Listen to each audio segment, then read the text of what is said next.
Hello, and welcome to my full show watch along to celebrate the 25th anniversary of WWF St. Valentine's Day Massacre 1999, which took place today, the holiest of money grabs, St. Valentine's Day. 25 years ago exactly, and figured it'd be fun to revisit it and see how it's aged. Now, a couple of things I want to address before we get started. First of all, I won't be showing this entire show. Copyright law is a thing. Because, WWE don't want me just showing an entire show on my channel when they can charge you to sign up to their network, or you can pay Peacock and Peacock can pay them, etc, etc. So yeah, make sure you've got your own copy of the network or Peacock or what have you to watch this along with me, and just listen along to my commentary on this YouTube video at the same time. Second of all, I just want to point out, I'm not going to be talking about the whole Vince McMahon thing during this video. I know what's gone on. It's very, very, very likely, like to the point where I'm willing to just go with it, and people that say, oh, where's your proof, can just get in the bin, to be perfectly honest. That Vince McMahon is a horrendous human being, and always has been. I don't endorse Vince McMahon in any way, shape, or form, but he is involved in one of the main event matches on the show, and I'm not going to refuse to enjoy the spectacle of the match and the trip down memory lane because of that information. And if that is a problem for you, I completely understand. I am completely fine with that. I just want you to know my commentary during that match is not going to be boo Vince McMahon, horrible person, boo. Because the point of this is to watch the show back, not psychoanalyze which people are good people and which are bad people. This is about, characters being portrayed by actors who are also, pretty talented wrestlers, Vince McMahon excluded. So, just fair warning that that's not going to be what happens here. I agree with all of that sentiment wholeheartedly. I just think it would take away from the experience of doing a watch along, and if that were my approach to this, I think I would just be better off not doing this at all. So please do bear that in mind. I might mention it, I might not be able to resist, but that's not going to be what happens when that match happens. Anyway, what we're going to do next is play the show and watch it together. So what you will need to do is pause this YouTube video, fire up your copy of the network, Peacock, or whatever your international version is. Find St. Valentine's Day Massacre 1999, load it up and pause it at 0000, just as I have, as you can see on screen. Then the next thing I'm going to do is I'm going to do a countdown, 3, 2, 1. Then I'm going to try and click my play button right next to my microphone so you hopefully hear it. He says, checking quickly to make sure his microphone's being picked up at all and he's not wasting his time talking to himself. And then I will leave about 5 seconds of the show on the screen just so you can make sure you are synchronized to a level that you are happy with. And then it will fade out to just a still image and no audio, except for me talking. So yeah, make sure you've got your own version. You will not be able to use this as a replacement for watching this on the network, Peacock, or wherever. Okay, so pause this video, go do it now. The next thing I'm going to do is the countdown and click play. So as I'm able to be paused, I'm going to assume everyone's done that now. So ready? It's going to be 3, 2, 1, then you'll hear a click, and then you'll see footage for about 5 seconds. 3, 2, 1. Okay, so, oh, the old classic. Look at this. The old classic, and it's gone already. So, wow, yeah, I forgot that was a thing, to be honest. That startup. Madoof. Okay, so the cold open, the video promo to promote the show. Here's Austin. There's Vince. I'm loving the presentation of this, like the the old school.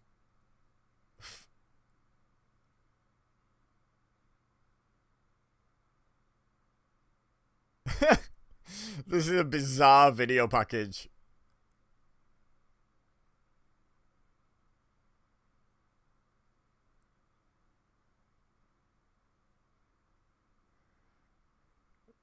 I'm a bit lost for words. What a choice for a song and a presentation. Wow. I thought they were going to do that just for Austin McMahon, but no. Undertaker's been... No one is safe. Oof. Yeah. Not a fan of that Royal Rumble match, if I'm honest. Did I miss doing the watch along of that? I think I must have, right? I'm not actually that upset that I missed that. That would have been hard to watch.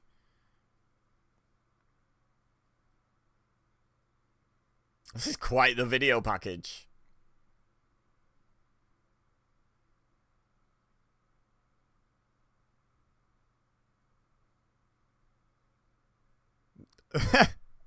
Okay.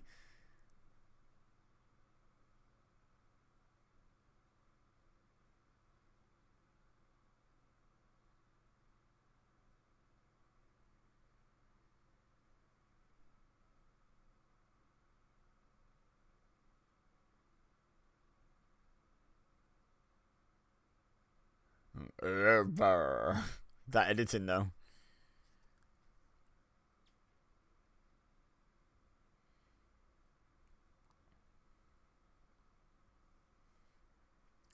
With hindsight, it was a different time and people didn't like look for the problems and the issues and things quite the same as they do now. But naming your event the St. Valentine's Day Massacre after a real massacre that happened seems a touch tasteless. I don't know. Who's that?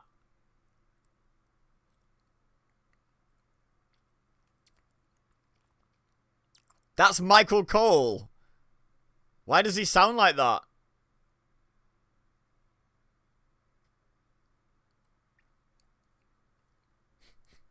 The final chapter. Yeah, okay, pal.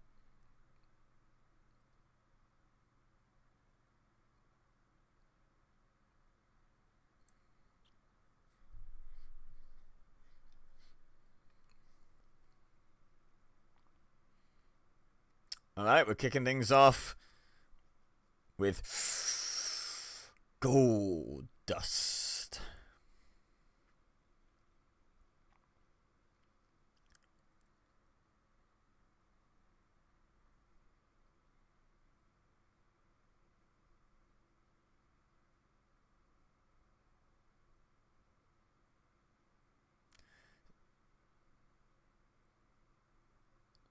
So you know what's bizarre is the fact that Goldust was like probably a 10-year vet at this point, and it's now 25 years later, and Dustin Rhodes is still going strong in AEW. Like that's crazy. Like fair play, longevity. Am I right? Wow.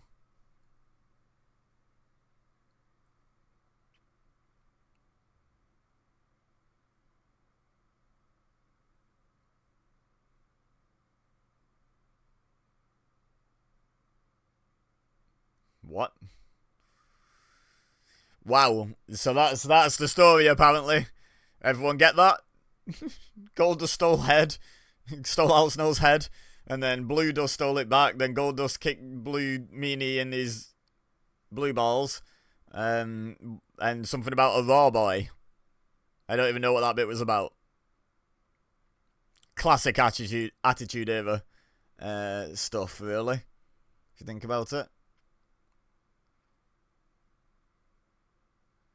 Oh.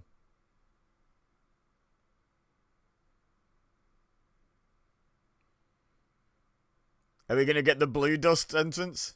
Amazing.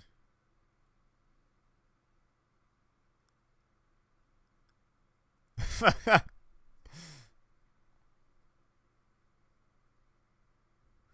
can't believe Blue Meanie was in WWE in like 1999. Was it that long? Like, I assumed it was after ECW folded, and then after the invasion.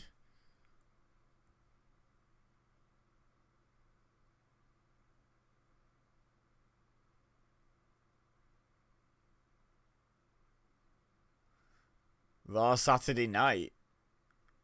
And Goldust lost to Gilbert.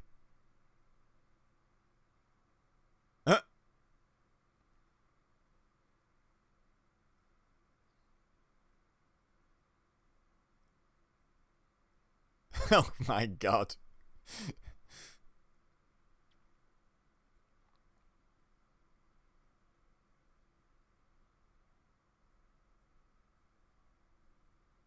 Now listen up. Here's a story about a little guy who covered in blue slime.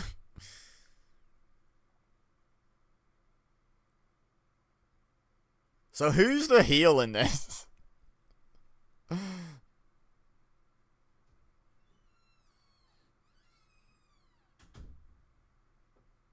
Like,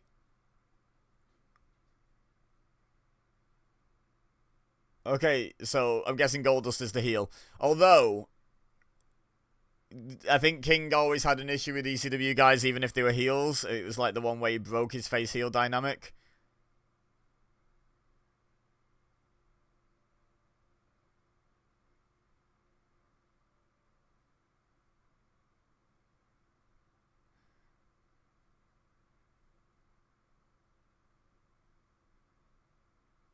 Wow. Rude.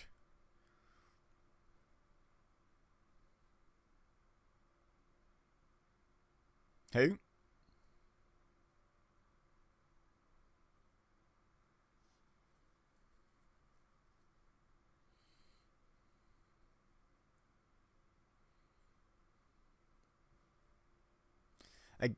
I guess Blue Mini is the heel here. I don't really understand what the motivation to hate Blue Mini is, unless Goldust was just in a super popular babyface run at the time.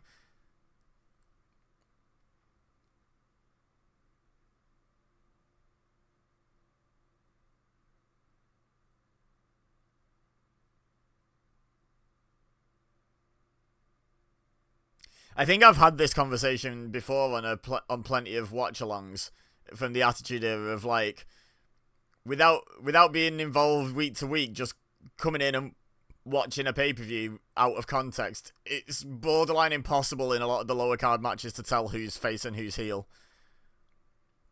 Like, the main event scene is fairly clear cut,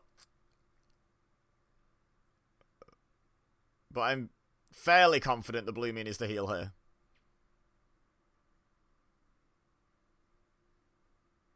Oh no, wait, no, Blue Mean is the face here if King's supporting.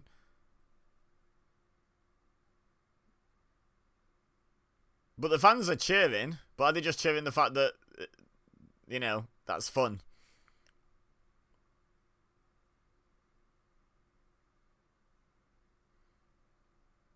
I feel like Blue Dust is the heel here, despite the fact that King's against him.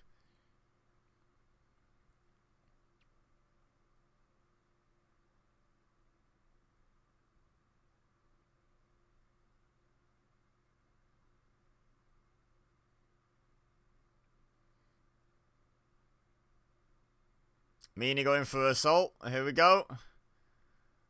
Lovely. Pretty nice moonsault, to be honest.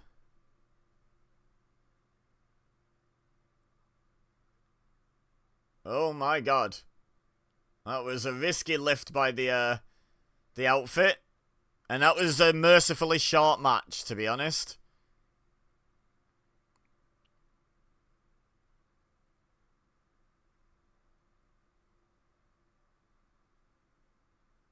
I think Goldust is definitely the face here, despite the King being on his side.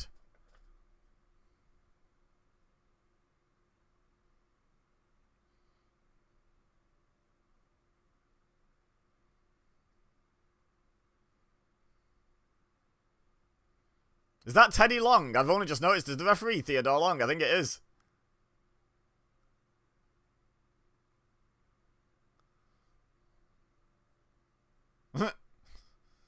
Just a little laugh from King.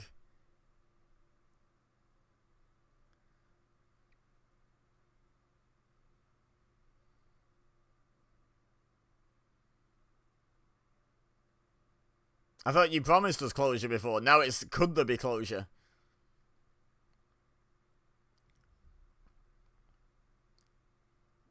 Oh, I thought Austin was coming out right there and then, but that was just a cool transition into the Heat flashback.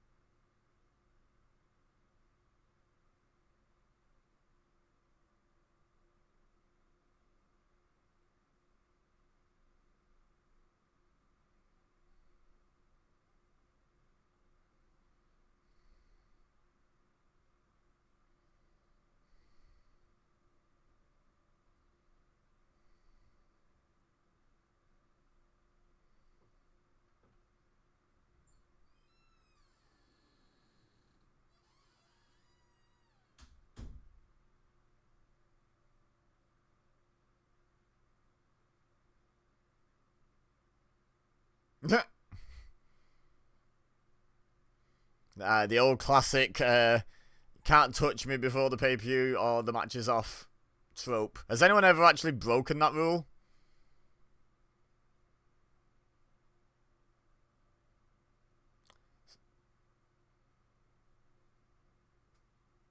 Hardcore Championship, we're getting a Catch as Catch Can Classic coming up. Here comes Al Snow, who got a big babyface reaction, even though I thought he was associated with Blue Meanie, who was the heel in the last match, but who knows? There's probably been a couple of weeks since then, so we've probably had about 6 face and heel turns across the roster, so, because it's the Attitude Era.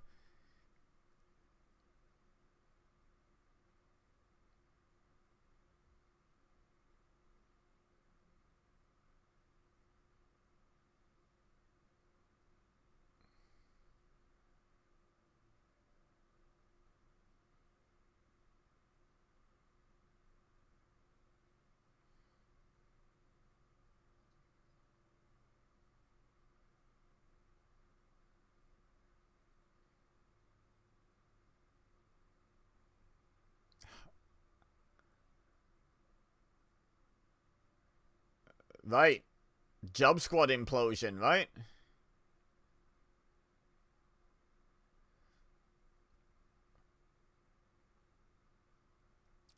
Al Snow had a hardcore match against himself. Of course he did. That's amazing.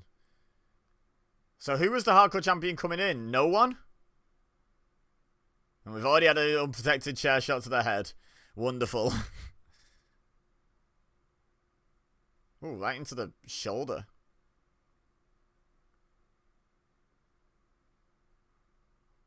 Oh.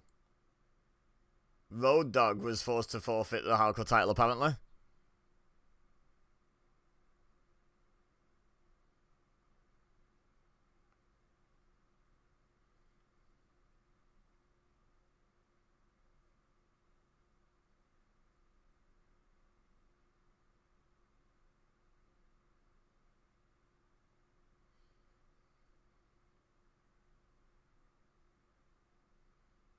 Oh, is he only just changed from being Sparky Plug? No way. Or are they just referring back to it? Because why not? Oh. Oh.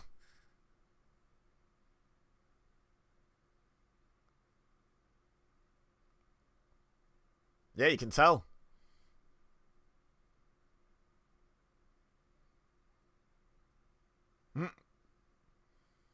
To me, to you.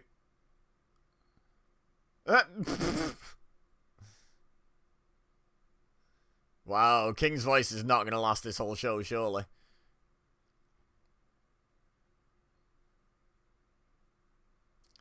Like, I get that the hardcore title was really popular and stuff and good for TV. Terrible for the live audience, though, right? They're just watching this, I assume, all on the big screens.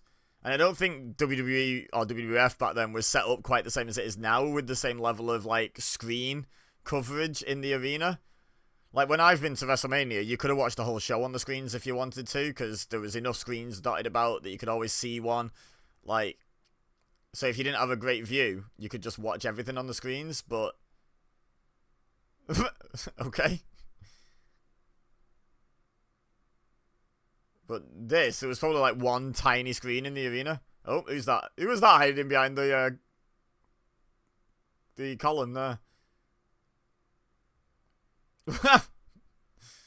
Yeet.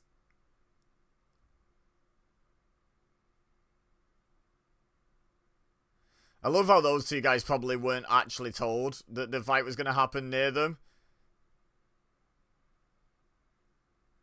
So they're just like, oh, we should probably move. Bob Howley? Oof. Well, not really a cooler of beer, was it? It was an empty cooler.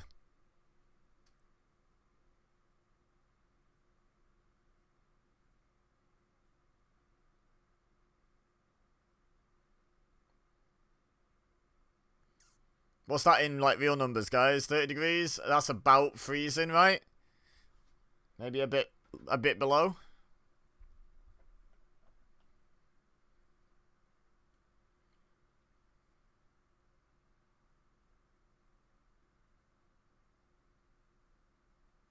Minus 1.11111111111111111 recurring. Minus 1 degrees Celsius, that is.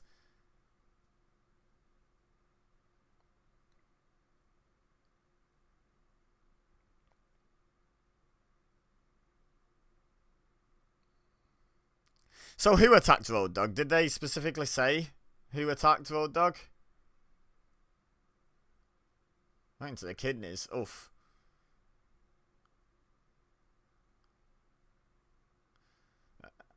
Like, I wouldn't want to be dressed like Al Snow out in minus 1 degree temperatures. So fair play to Bob Holly. Like, he's just out there in a pair of boxer shorts and boots. They're both nuts, let's be honest. Talladega, Alabama. I don't remember him as being announced from Talladega.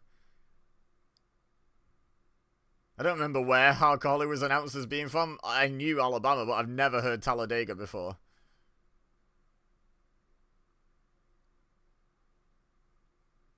Al Snow throwing some nice roundhouse kicks into the midsection there. He's a welder by trade. He's not a professional wrestler by trade. No, he's a welder.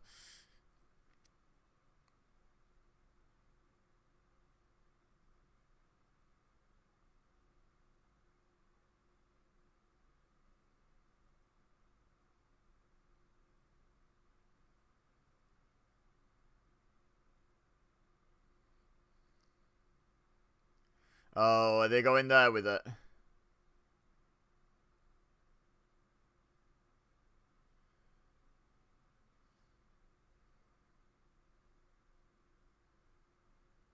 Name dropper. Barbie wire.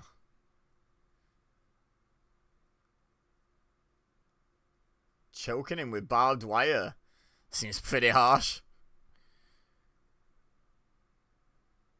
That's just a casual thing that they're doing in a match. Oh my god.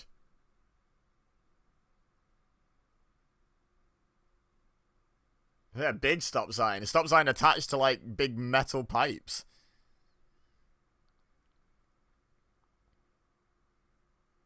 It is a wheelbarrow. Well done, Michael Cole. The wood just crumbled before he even hit him with it.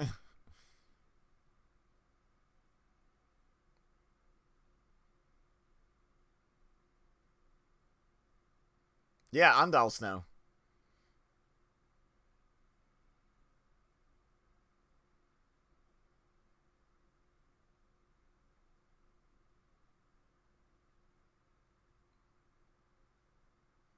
Do you reckon all the, like, obviously the Mississippi River bit was planned. Do you reckon all these, like, bits of wood and wheelbarrow and stop sign were placed there deliberately, or were they genuinely, like, improving with what they had available? I'd love to know.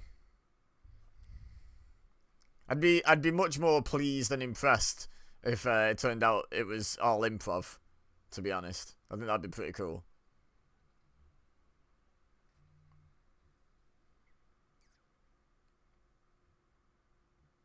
Fish bait. Shark bait. Hoo ha ha. Oh, Greco. We've got some technical wrestling now. Greco-Roman throat hold.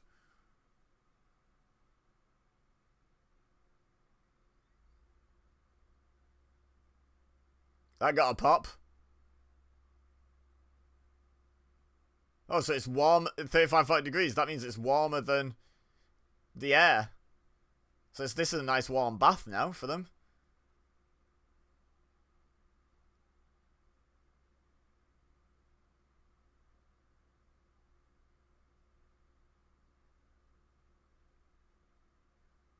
Oof. Was that a shoe? Just a random shoe.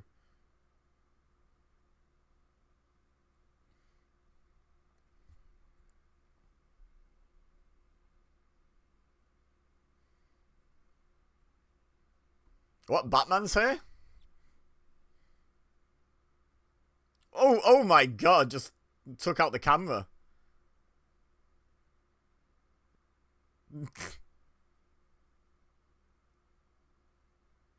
Oh wow, pinfall attempt. Feel sorry for the ref. Ref's probably getting paid so much less than those two, and he has to be out there as well. So are the camera crew. It's like -1. Referee's just there in a short sleeve t-shirt. So are the cameramen. Like, feel sorry for them. They didn't agree to any of this, they just have to do it. The wrestlers, like, agreed to all this nonsense. This is some great wrestling action now. Setting up that fence.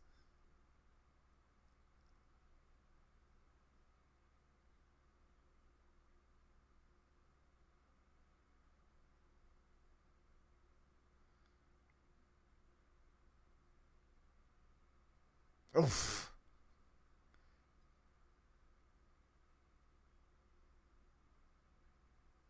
You just kick him in the goolies, so it's not like a midsection kick. Also, it's a hardcore match, just kick him in the goolies. Repeatedly.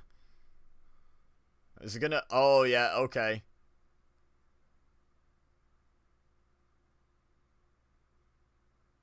Finish of his shoulder was up the entire time. Great. I'm sure it was all worth it. Bob Holly was like, what if I just beat everyone? The classic story, right?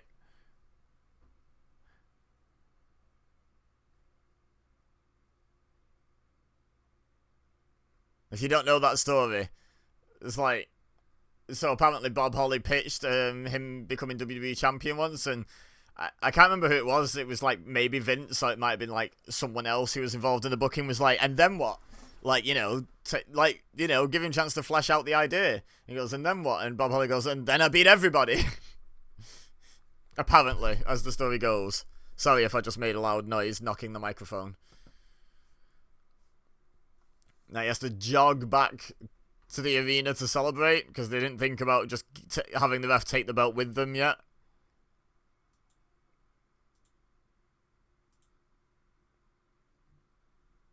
So is Hardcore Holly the babyface in this? I have absolutely no idea, to be perfectly clear.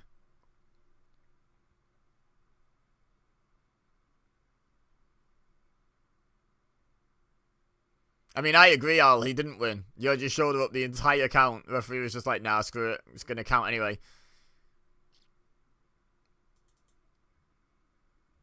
I do think it was something.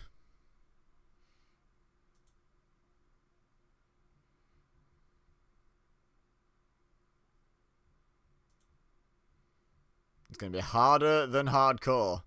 It's going to be what's cooler than being cool. Ice cold. It was ice cold, to be fair. Ministry Undertaker, let's go.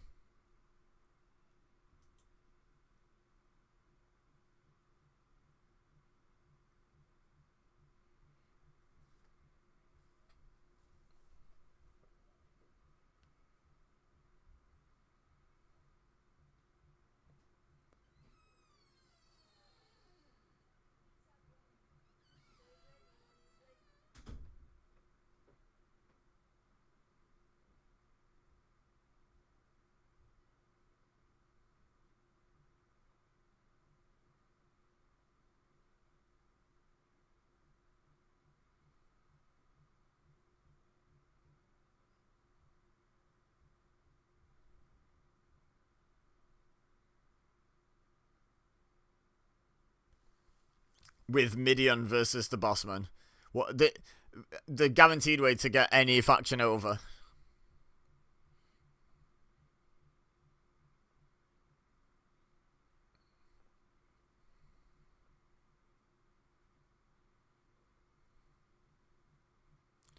Going heel versus heel for the Ministry's very first feud after forming, it would seem.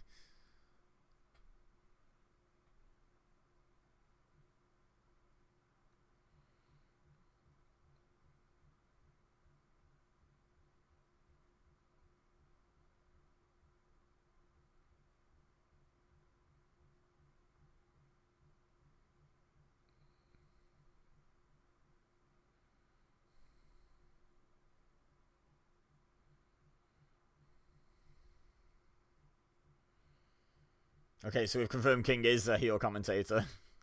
That helps.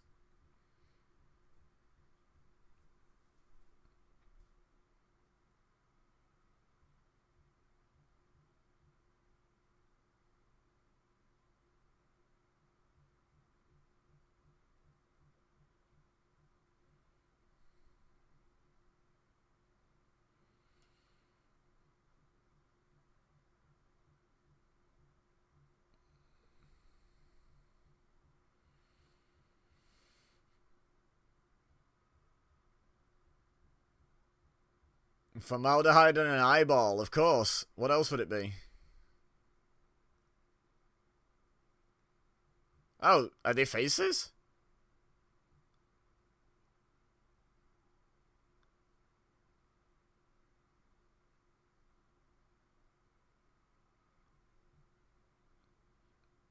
Keep an eye on the eye. Get it?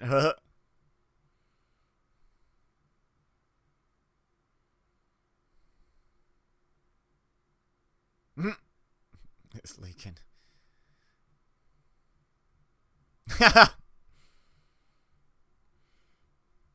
So did the Ministry form as like faces? I don't remember that.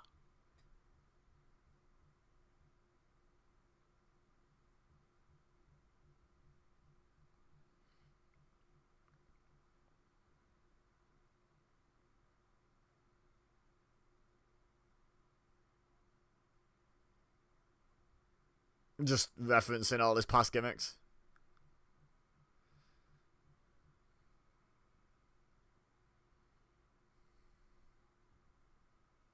Thumb to the eye.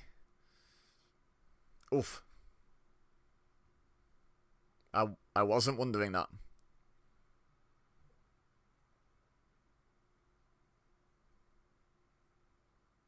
Oof.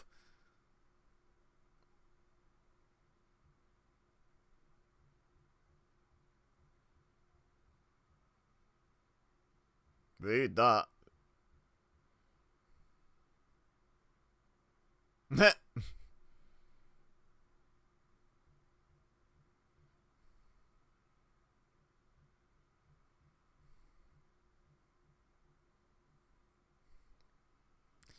I hope not, no, because that feels like it would be unsafe. No disqualification though? Oh, we've got a whistle. I bet everyone around that person in the crowd is so glad they're there.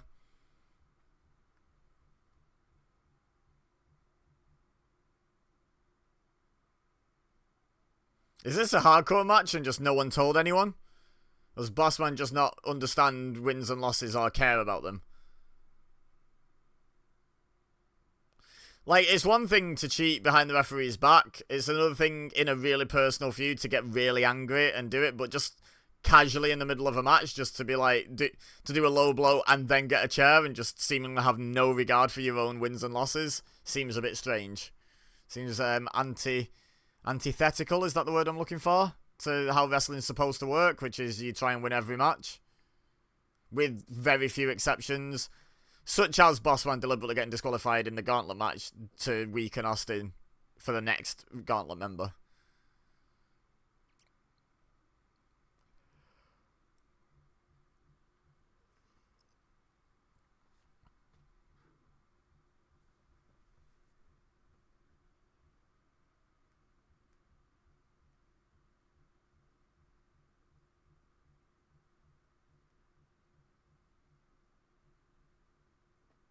I guess their faces.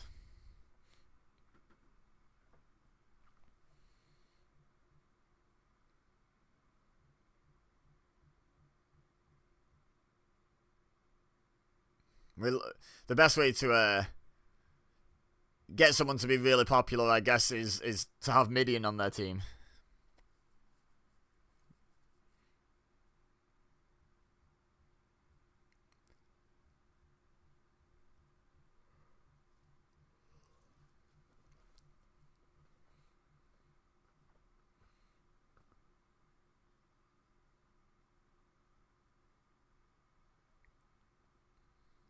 It's always been a good question, to be honest.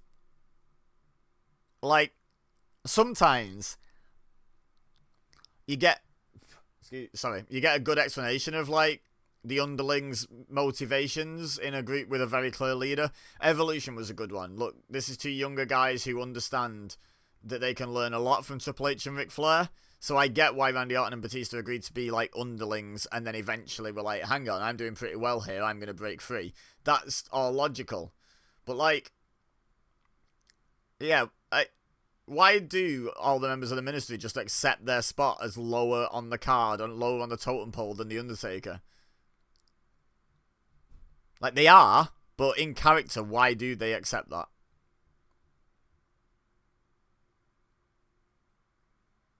Like, the corporation makes a bit more sense because Vince McMahon literally owns the company, so if you go against him, you're giving yourself a real hard time. Hard times.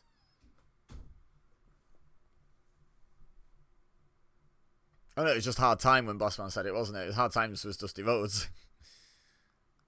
Easily confused, the two promos. I wish this match was the same length as the Goldust Blue Meanie one.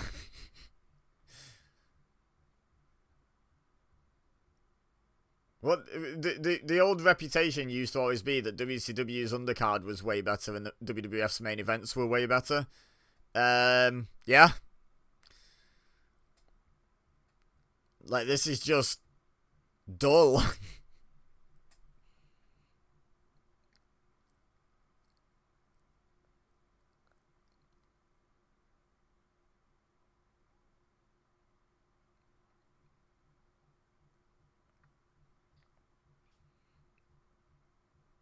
Oh, good. We get to watch them both lie down for a bit now, because watching them both fight wasn't boring enough. Yeah, Midian's trying to get the crowd on side. It's just not happening. No one cares. Yeah, they're not even counting, letting it go up to the 10 count. Let's just crack on, shall we? 2 count. I don't think I've ever seen a double countdown get to 2 before. And then the two wrestlers just be like, let's just get up.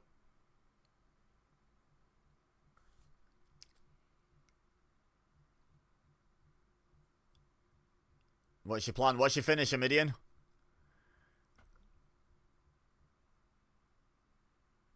Oh, never mind. You're going to get Bossman slammed and pinned, hopefully. Yep, there we go. Mercifully, it's over.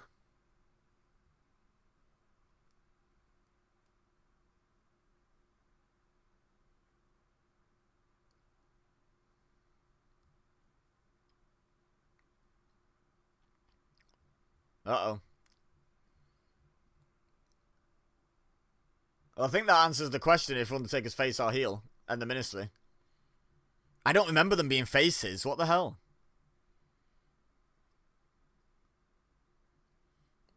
I thought Ministry versus Corporation was like a heel versus heel job, but it's very much seeming like these are the faces.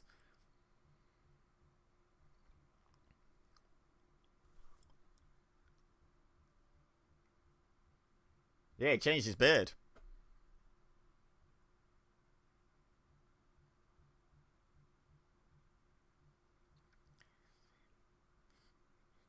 But why would we watch that when we can watch a large goth walk to the ring?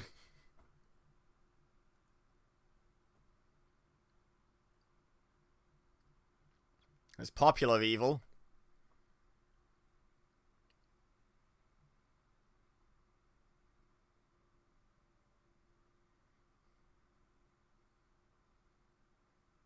Big boy!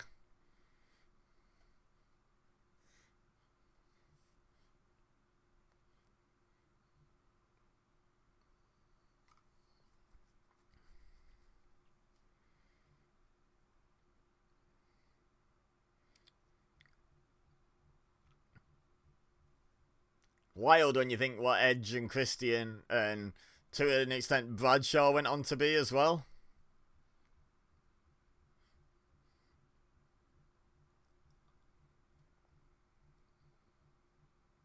Quite a lot of world championship reigns in the Ministry.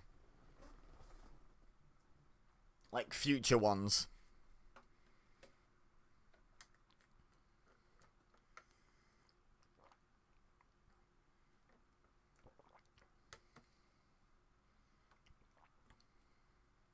Tie him to a lamppost. It's his stag do. Don't do that to that nightstick, Paul Bearer, please.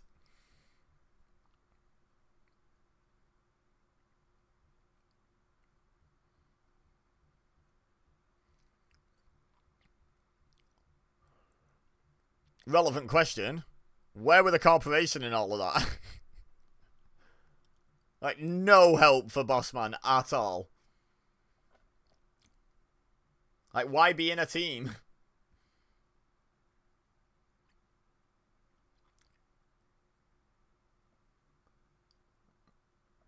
WrestleMania, March 28th, okay. That's probably my next WWF watch along then, at least from this era.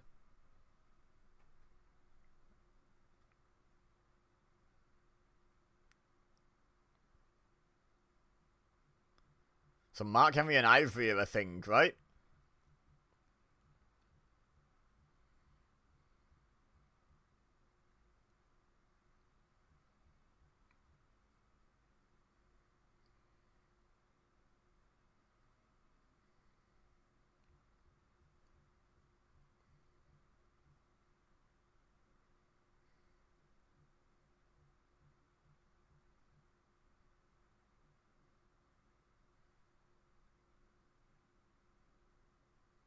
Every way.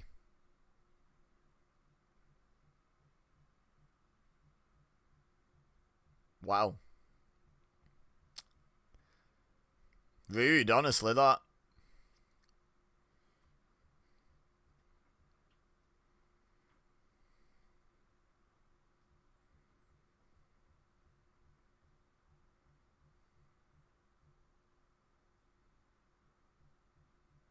The sexual chocolate music is something else, isn't it?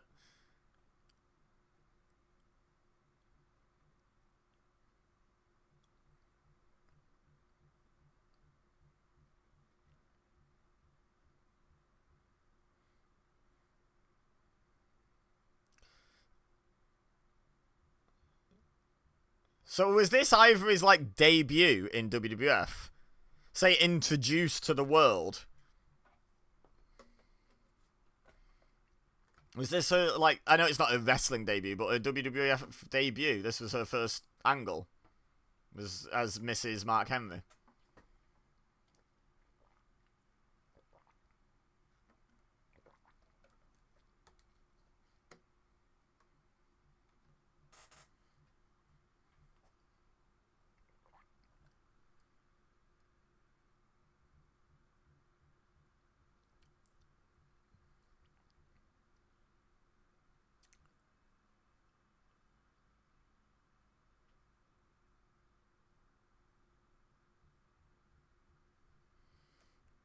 Just imagine a women's division based on wrestling ability based around Ivory in 1999. Just saying. Okay, not everyone who's hired who's female by WWF at this time would fit into that category. You could still have them be eye candy, I guess, because it was the times and what have you, and be managers and what have you. But imagine if you, I think, did they have Jacqueline at the time?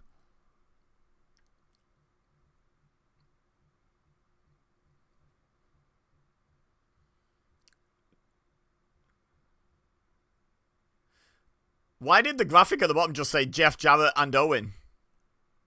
Why did it not say Owen Hart? He was announced as Owen Hart, so they hadn't done the weird drop the surname thing, which it would have been way ahead of its time, to be fair. But yeah, like, I think they had Ivory and Jacqueline. Chyna would have been there, who I don't think is the greatest women's wrestler of all time or anything, but, you know, is certainly an attraction for that division. I can't actually think who else is, like, knocking about at the time, but, you know, they could have hired some other wrestlers. And I'm sure there were some others that were perfectly capable.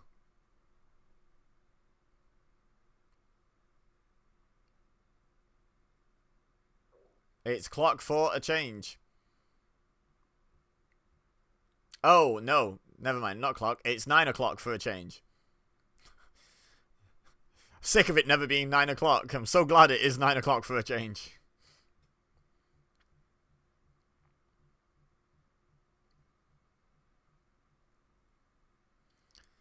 So just because I find it really hard to believe that Jeff Jarrett could ever be a babyface, I'm guessing that's the heel team, and Mark Henry and D'Lo are the faces. But they've lined up wrong. Normally you put the face team on the front, on the far left, so you can see the babyface's facial expressions waiting for the hot tag. What?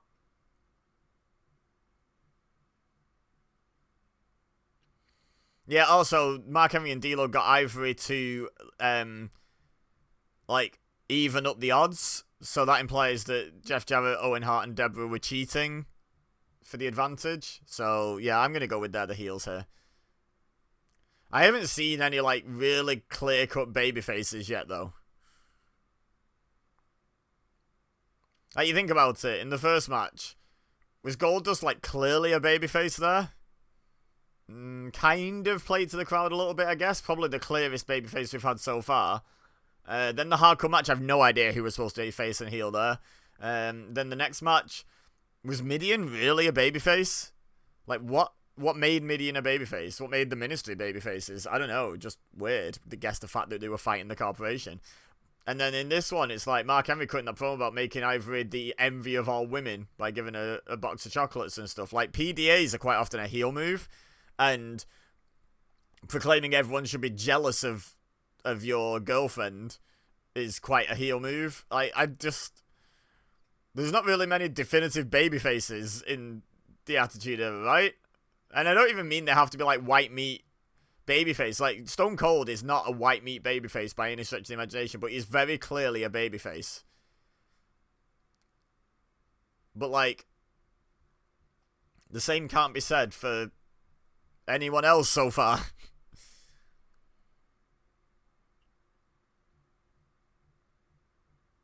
Here's Deborah, and true to form, Ivory has done absolutely nothing as promised.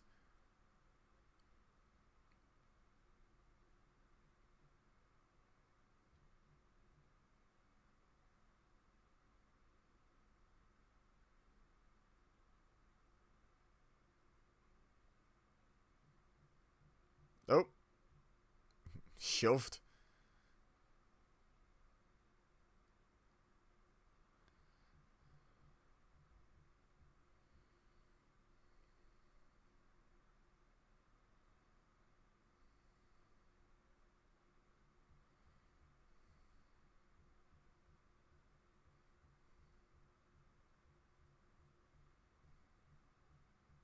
Oh, wishbone.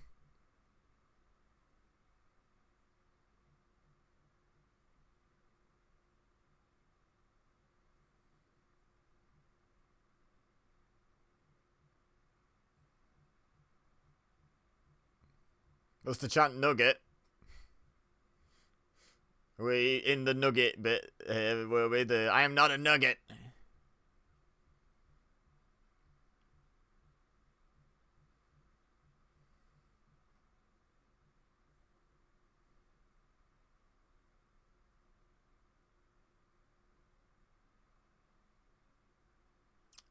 Okay, so I think we've definitely established who the faces and heels are in this match, but only for the reason of how the match is going, not because the baby faces are particularly likable in any way, shape, or form. That's the thing. Austin, I said before, was a clear babyface. He does a lot of heelish things, but he's very likable. And that makes him a recognizable babyface. No one else has been particularly likable yet. Goldust has probably been the most likable, because he was at least playing up to the crowd and taking their input on whether they wanted a Shattered Dreams. You know, he's like doing it for the crowd as much as for himself. So Goldust is probably the most babyface we've seen so far, but even that's quite a low bar, honestly. Like I say, I don't think you have to be like white meat, Hulk Hogan, John Cena, Cody Rhodes babyface to be a babyface. I just think you have to have some obviously likable qualities about you. And we're struggling for those at the moment on this show.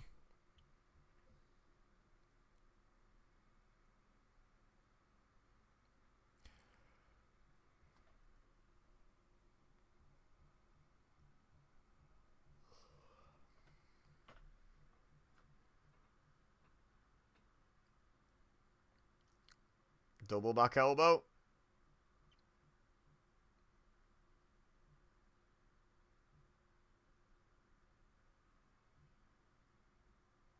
Of course you do, King. Of course you do.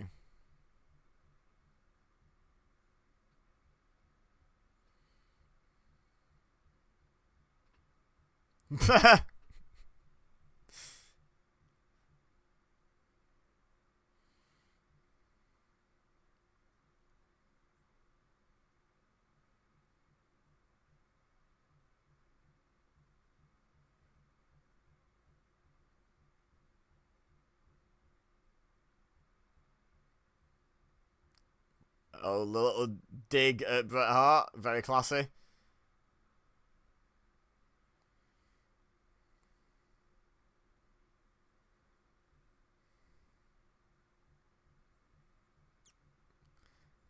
I love the, like, look at Ivory. Like, we have a choice when they've sent the camera squarely on her.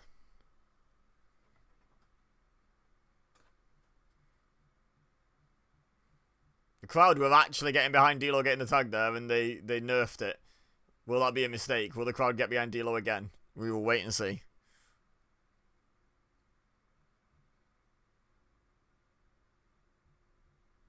Did you just kick him in the nuts?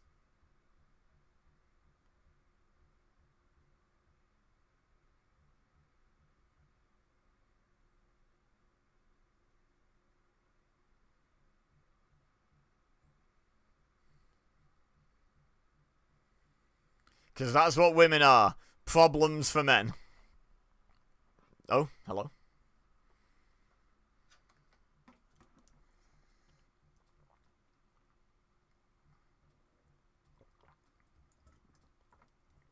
Who? Who? Who did he say between China and Deborah?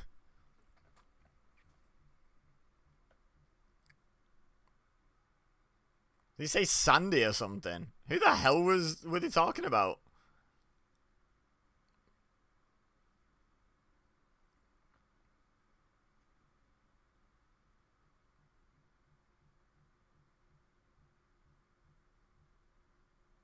That wasn't a sky high.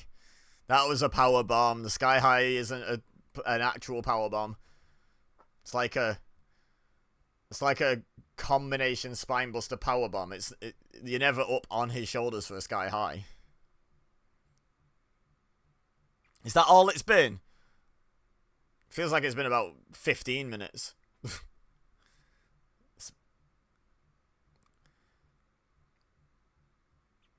Great hot tag. Wade in and just punch a lot. Like, he was very green at this point, to be fair, Mark Henry. Oof.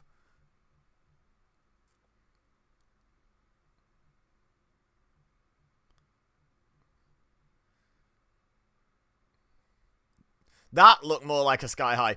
Why is the referee counting the pin? Mark Henry's the legal man. What the hell? Mark Henry's legal. We've just had the tag.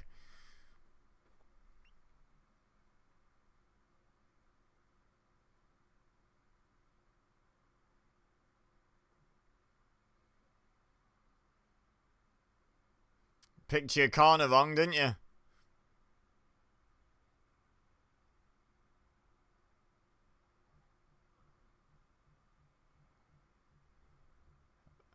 Wow. Wow, that was so vicious.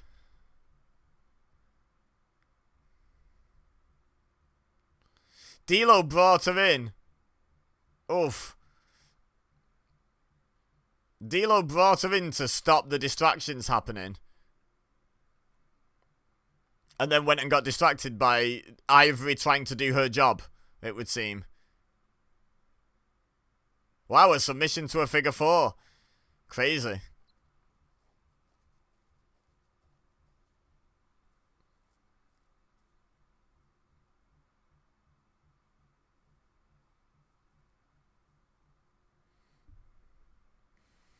I blame D'Lo there. Like, yes, the heels cheated. But D'Lo brought Ivory in, and she said, if Deborah gets involved, I'm going to rip her clothes off. Then Ivory pulled very gently on Deborah's clothes and they had a conversation. She's not what she promised, admittedly.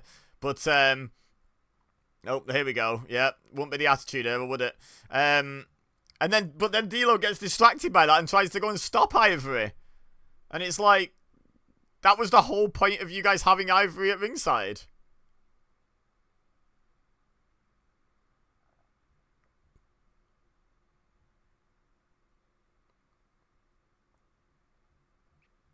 That was weird. Weird booking. Doesn't make anyone look good, particularly.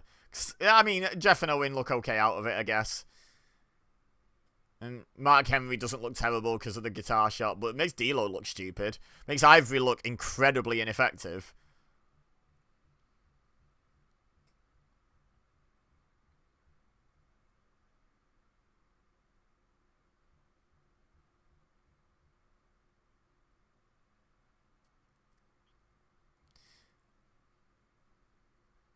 Oh, good. I can't wait for more.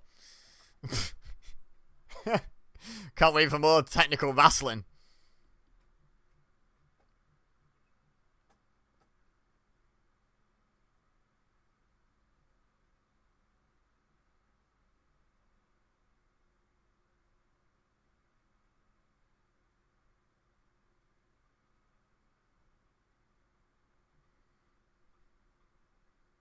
The man.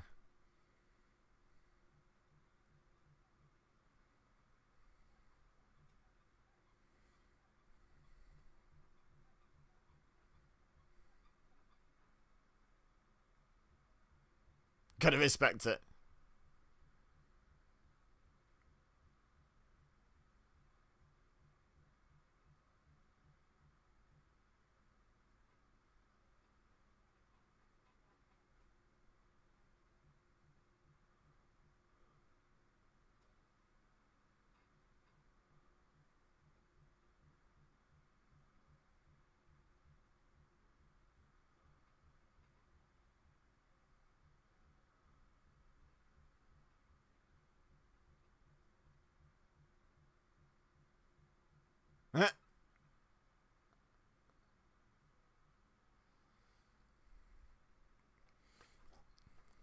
Love Mankind. And Mick Foley generally.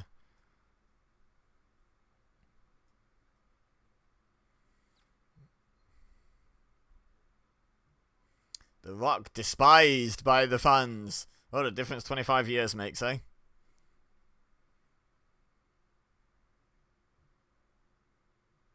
Wow. Anyone watching got one of those?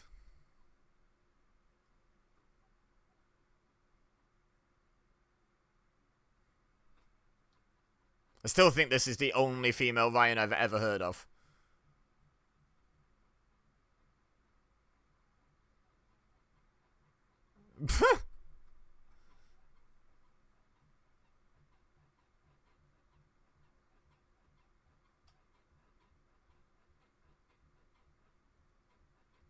This guy's corrupting her mind. Women don't even like sex.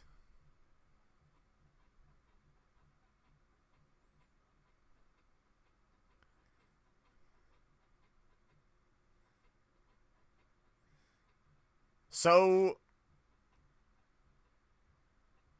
who's the face and heel here?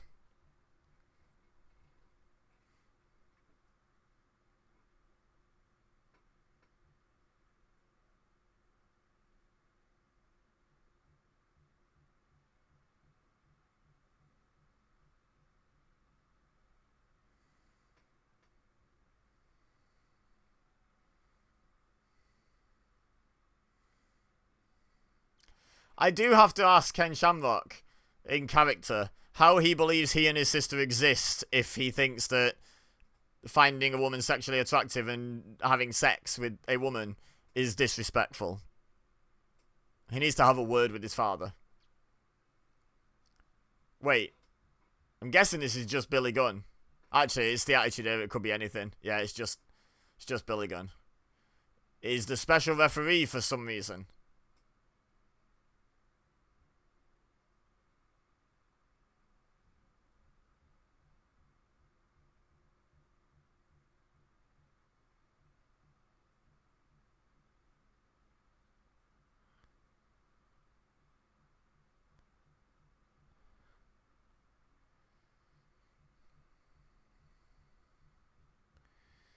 Oh, it's for the IC title. They literally didn't mention that in all the Ryan Shamrock shenanigans, from what I noticed.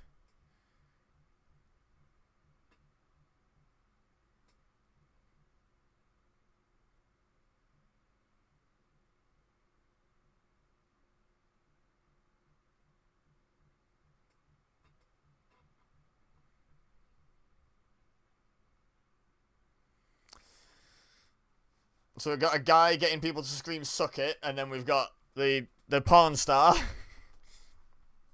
with his opponent's sister as his latest squeeze, should we say? His latest co-star.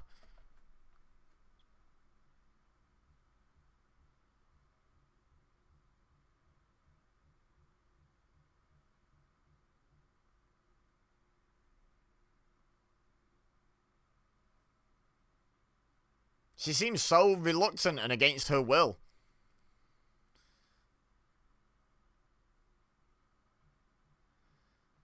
So is Val Venis supposed to be the heel here? Because he doesn't seem to be doing anything wrong. He doesn't seem to be gaslighting her, holding her hostage, blackmailing her into doing this. She seems quite into it, quite the willing participant.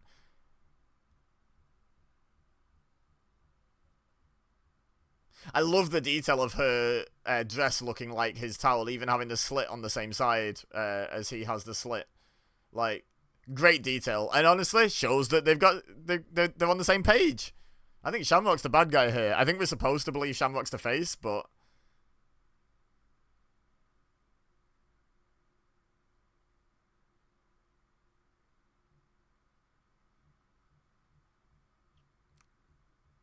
catchphrase is a bit weird with your girl right there.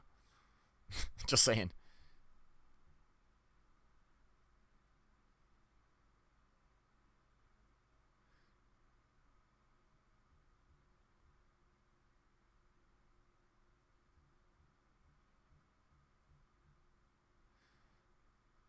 She seems quite happy that Val Venis has just declared his love for every woman in the arena.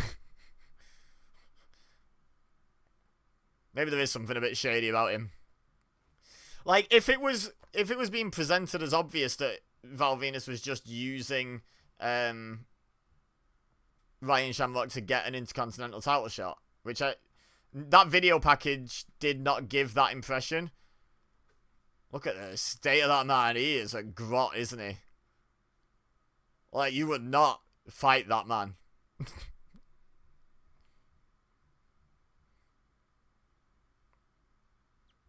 As much as I do believe Shamrock may be in the wrong here, if I were Val Venis and Shamrock was like, no, you're not sleeping with my sister, I'd be like, cool, no worries. No worries, I will not. Thank you, goodbye. And would never speak to anyone with the surname Shamrock ever again. Like,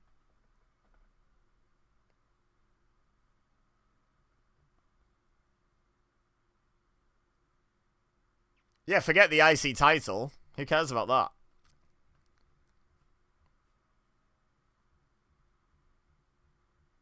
Did he? It's kind of funny.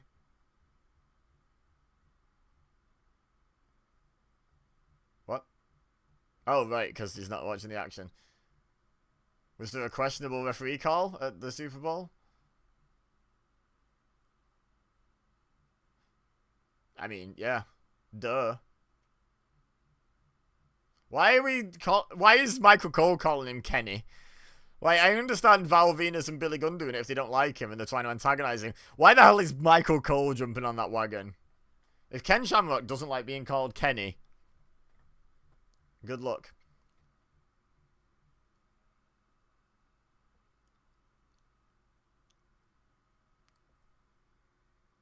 You have a limited amount of voice left, King. Was that line really worth it? Oof.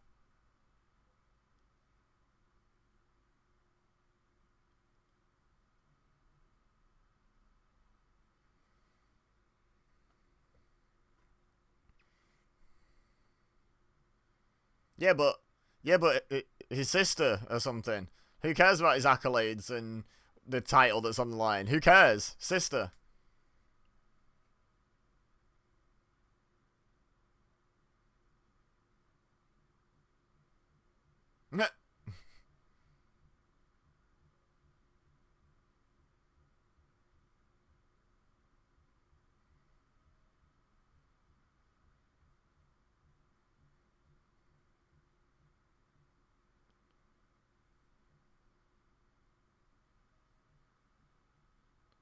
We've got a Shamrock sucks chant.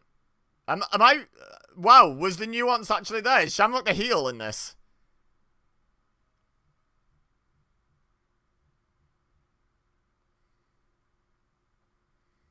Oh, is this is this crowd? I was gonna say, is this fans? Because that's words. Is this crowd just going into business for themselves a little bit?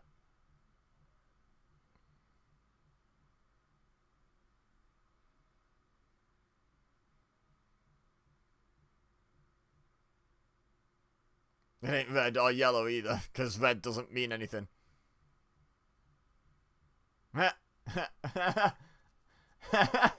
God's sake.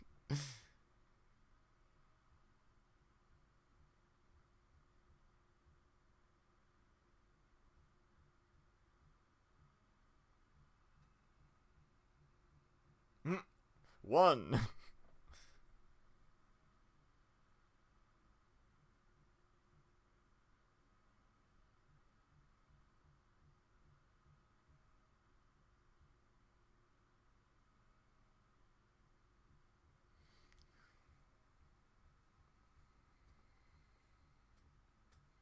Feel free to let me know in the comments, by the way, each match, who you think the babyface is and why. I think a lot of the matches it's been up for debate, to be perfectly honest. Right, Michael Cole's siding with Val Venus and Ryan, and Michael Cole's the babyface commentator. So yeah, I think I've actually misinterpreted what WWF intended. And they actually intended me to have the reaction I am having, which is that Ken Shamrock's not being reasonable here. Classic Attitude Era. The babyface porn star.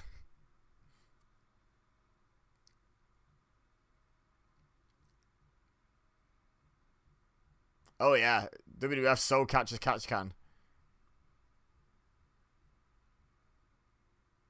Mr. Venus. Mr. Venus was my father. Nice vertical suplex.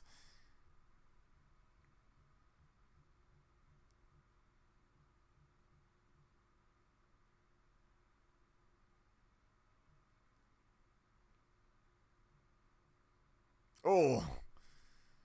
That looked snug, shall we say.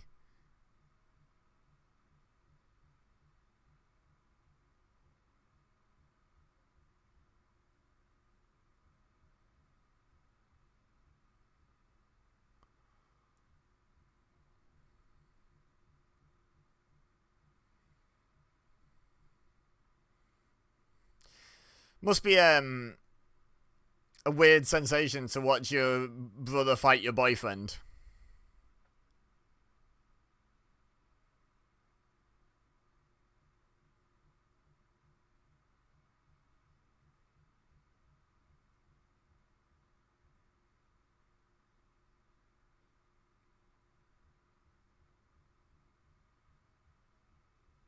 I know you can't count.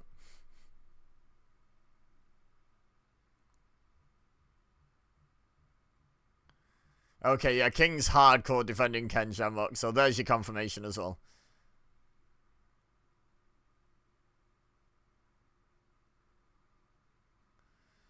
But, like, women like sex too. I hate to break it to men like Ken Shamrock and Jerry the King Lawler who seem to believe that's not the case. But that means you're doing something wrong, guys. I've never quite understood that, you know, like the whole intentions thing. It's like, what, you know, what are your intentions towards my daughter? Or, oh, you're only with my sister for sex. It's like, A, I don't have to only be with them for that, but also B, yes, that is part of a healthy romantic relationship, and if they weren't interested as well, we wouldn't be in a relationship. And they, like, in this instance, Ryan Shamrock wouldn't be, like, defending Val verbally, accompanying Val very happily, big genuine smile across her face. Like, it's just...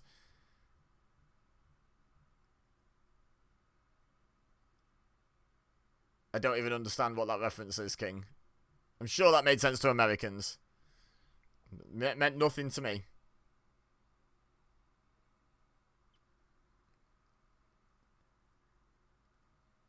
But yeah, it just seems a weird seems a weird hill to die on. It feels like it's sort of like this sort of archaic sense that men own women. Ken Shamrock gets to make that decision for his sister because she's his sister, as opposed to she gets to make this decision because she is herself and gets to make her own decisions in life. I don't know. Weird.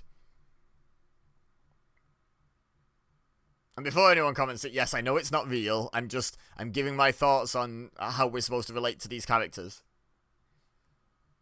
And I'm actually glad that Shamrock's the heel in this feud, because I genuinely thought he was the face and was like, I don't get it.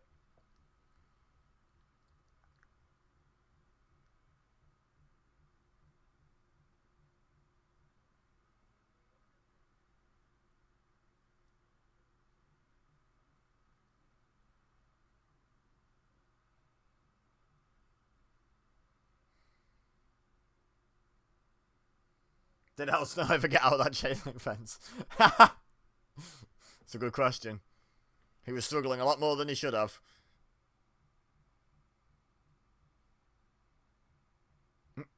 I feel like Billy Gunn's shoot only just noticed it was a pin. I don't think that was acting. I think he just genuinely didn't clock that they'd done a pin.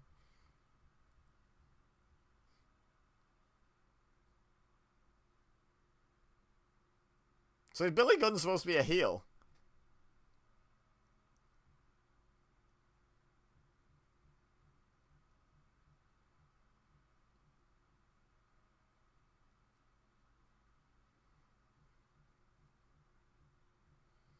The commentary sounds like he's a heel. But he got a big pop. Did the fan chant along. Hasn't done anything massively. I mean, has he been distinctly against Val Venus in this match? I don't think so. I think he's been quite fairly unfair. he's been screwing both guys, right? So I'm not sure what makes him a heel.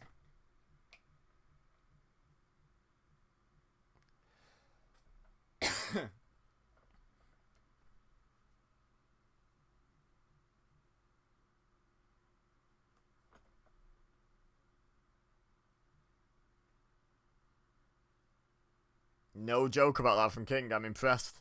The restraint. Oh, no, never mind. There it is.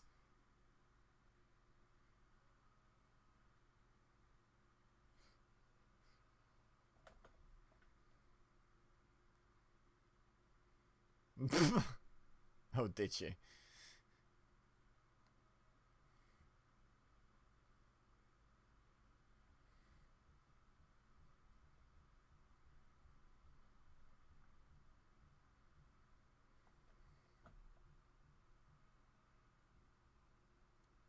He wants what he thinks is best for her.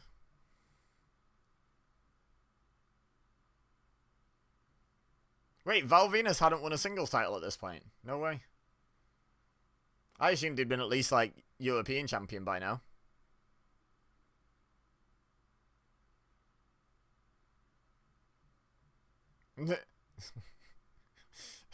I'm enjoying Billy Gunn's refereeing, to be honest. It's great.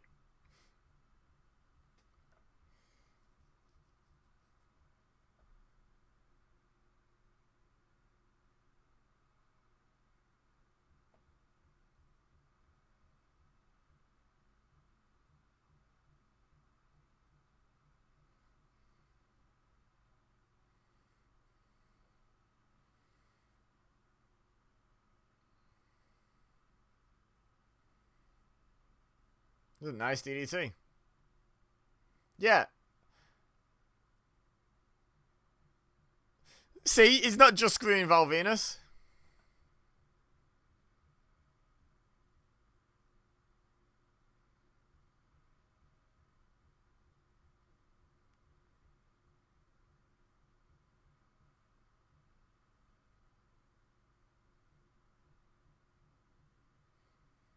Yeah, what is Billy Gunn's motivation here? Does he just want them to fight literally forever? Like, what's... That's my question for, like, the character of Billy Gunn. What's the end game of just not counting the 3 for either wrestler? Does that say Goff is a chief? Alright. Good for Goff, I guess.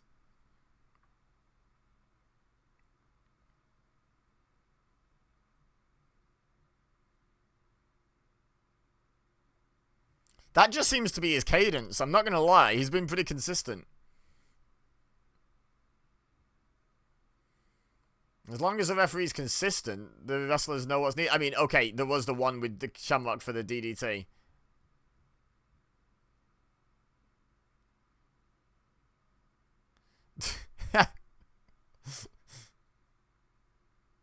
Yeah, I don't understand Billy Gunn's motivation here. He doesn't seem to want either of them to win. Does he just want this to be the entire pay-per-view?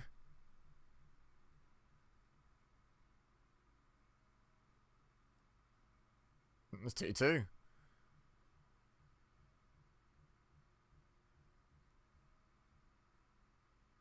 If Billy Gunn had counted 3 when it was a 3, it would have been 3, King.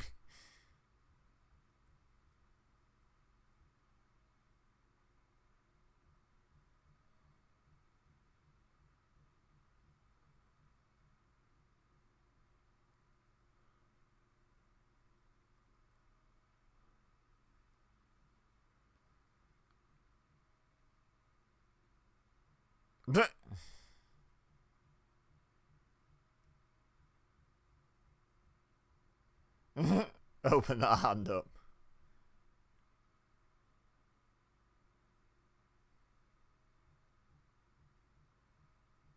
His finisher was called the money shot. That always tickles me. I didn't get that as a kid. Like, obviously. And just now watching it back, I'm just like, wow.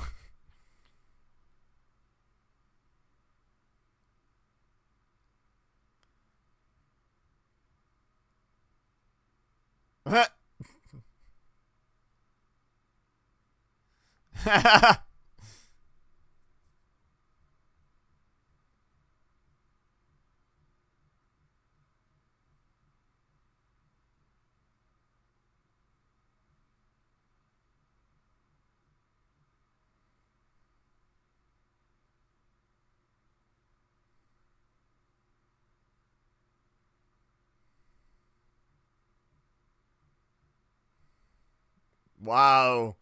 There's your message, Shamrock.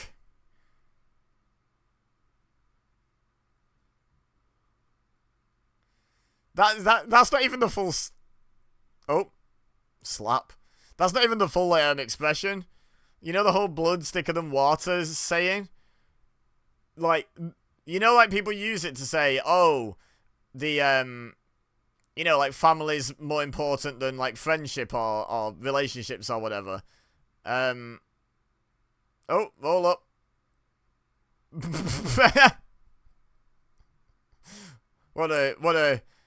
I'd love to know what Billy Gunn's end game was if Shamrock had never shoved him, to be honest. But, yeah, so the whole blood is thicker than the water thing, people always use it to be like, oh, you should choose family over anyone else. The expression is the blood of the covenant is thicker than the water of the womb. It literally means the opposite.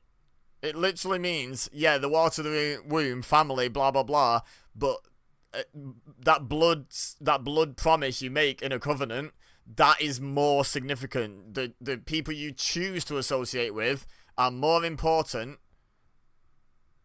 And now Billy Gunn wants to fight Val Venus, and I don't understand that either.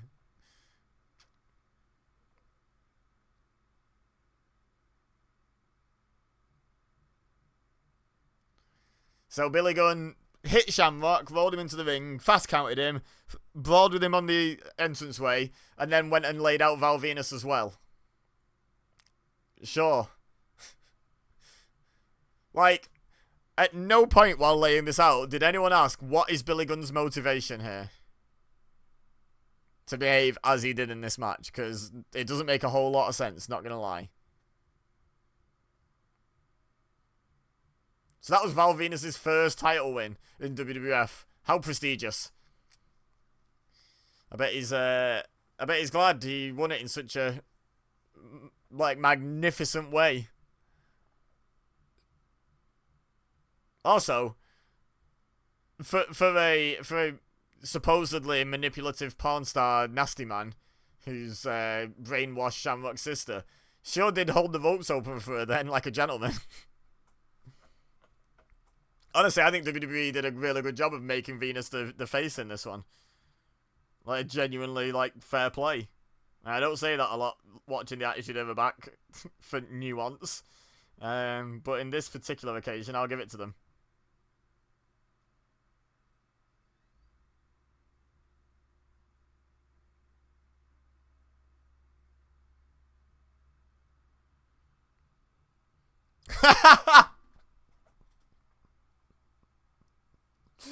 Amazing. What an expression.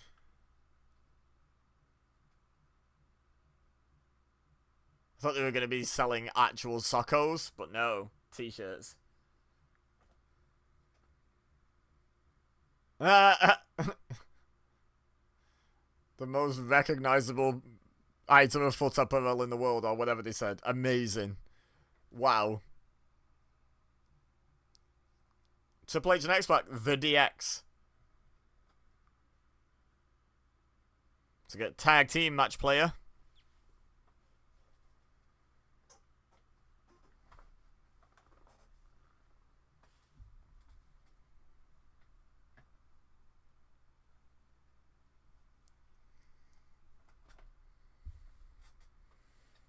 Six months later, SpongeBob time card.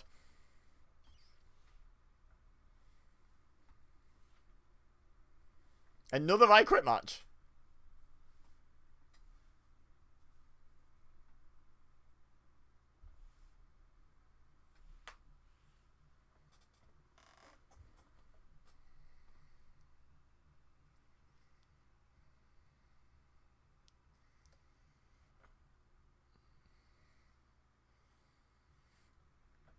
What do you mean, what happened? Were you not watching?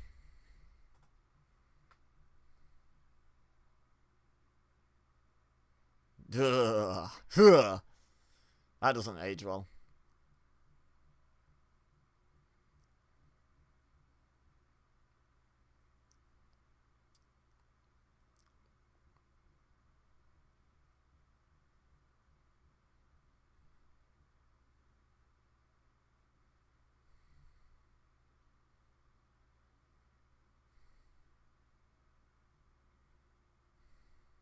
That Benedict Arnold.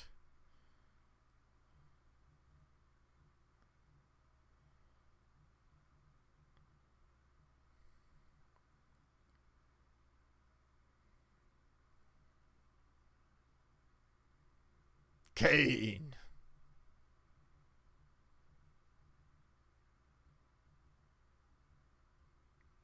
Lovely. Lovely, China. Lovely.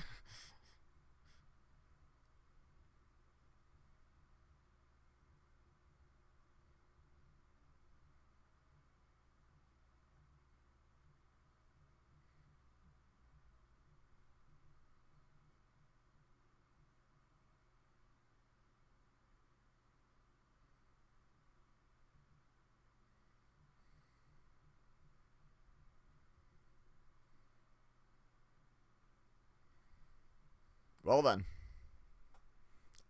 Yeah, I am. And so are these guys. So, is Billy Gunn not in DX? Because Triple H and X-Pac are clearly face. If Billy Gunn's in the same faction, he's a face, right? So that makes his refereeing even more confusing in a way.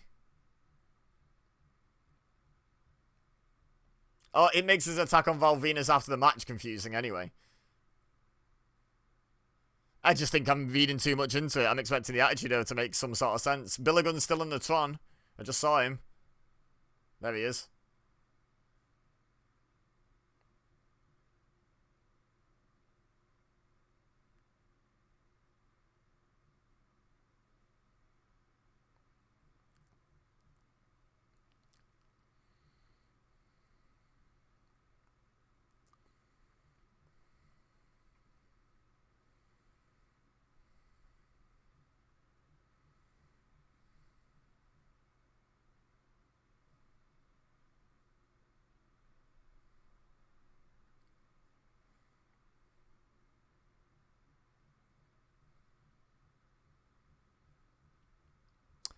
So, the clearest face versus heel dynamic of the night so far, I would say. Everyone hates the corporation, and everyone seems to love DX, and they do seem to be being portrayed as actual baby faces as well, so.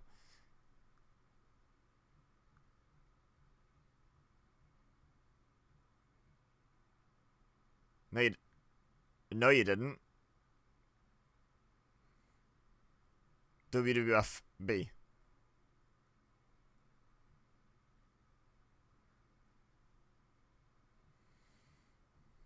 Then. Are we doing the then? No. Wait. Yes? Yep.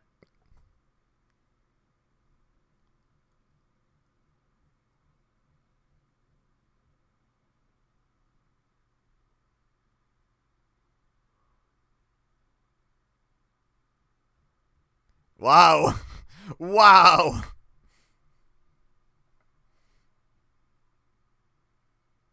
Rude.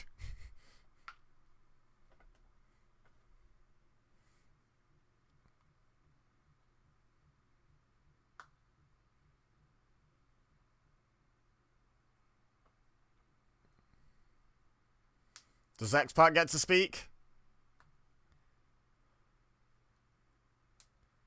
Nope. Nope. Captain Sidekick.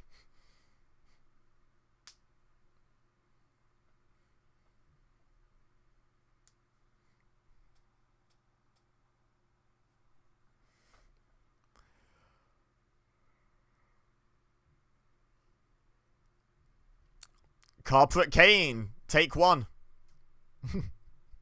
Version 1.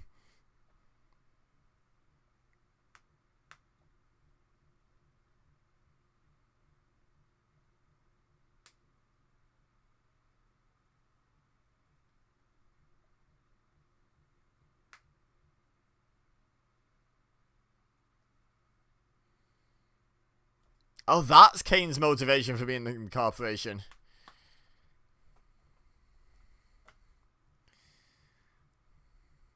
Kane, if he really thought it through, would realise he's on a national TV show with millions of people watching. Someone out of those millions probably has some sort of qualification to suggest and be listened to that Kane goes to a mental asylum, and they haven't yet. So Vince probably can't initiate that. He's clearly not deserving of being in an insane asylum. No, China is my father. Okay. Alright, Luke China Walker.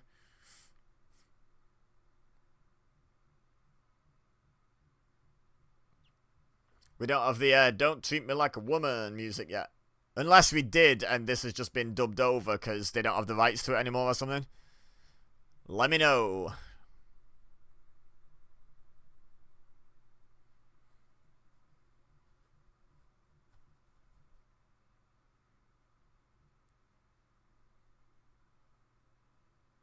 I was going to say, for the first time she's involved in a match with men, except for the corporate battle royal before the Royal Rumble. The Royal Rumble itself, right?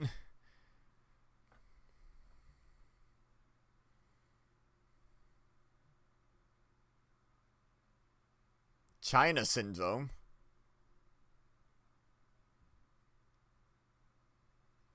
What does that even mean? Like, what does that expression mean?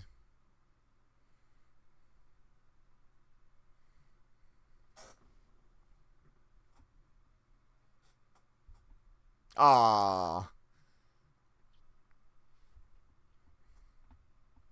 But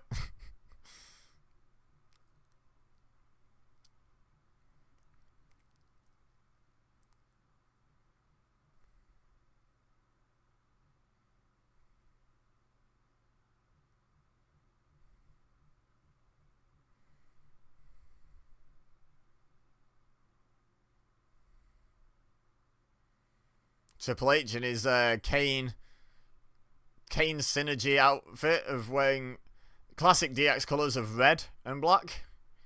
You couldn't colour coordinate being in DX. Like, couldn't colour coordinate with X-Pac. Maybe have a nice white and black with a green trim. That'd look really cool in Triple H's gear as well.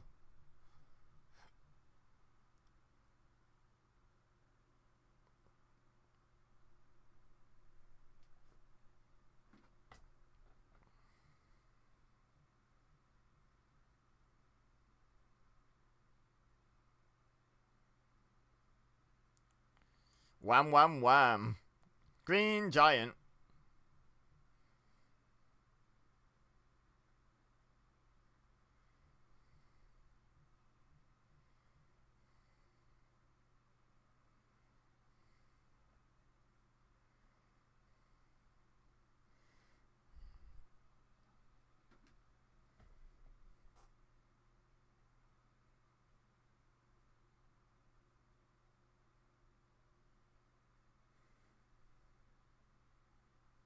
Oh, that's not annoying at all, Shane.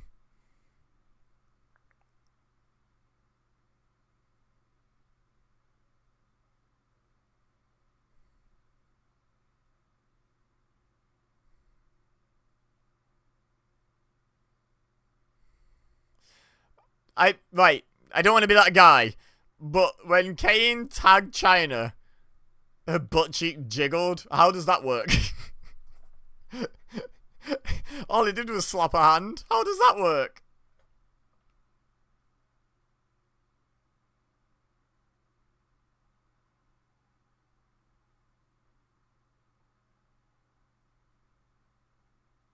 She got out of there.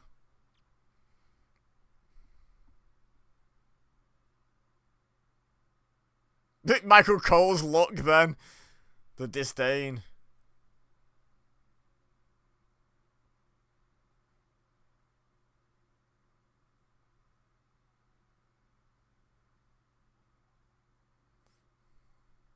China's really giving off like little dog syndrome right now. Like the little yappy dog that really wants to prove itself in a fight. Which isn't a great look, I don't think.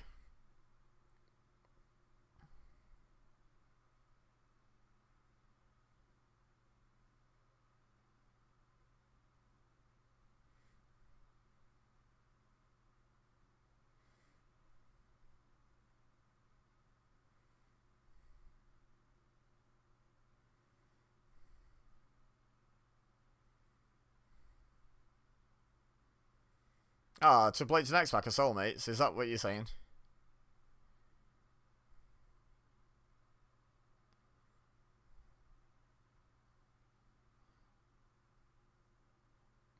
Fans are way too keen to see a very massive muscular man punch a woman in the face. She may be a very massive muscular woman as well, don't get me wrong. And, you know, arguably deserves it. But they're way too keen. Like, the moment it's into that, everyone's like, yeah!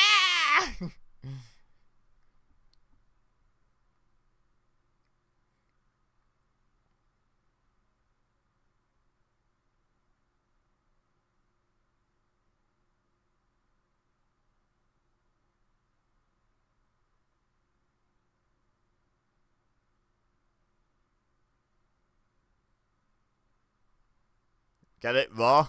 Like the show?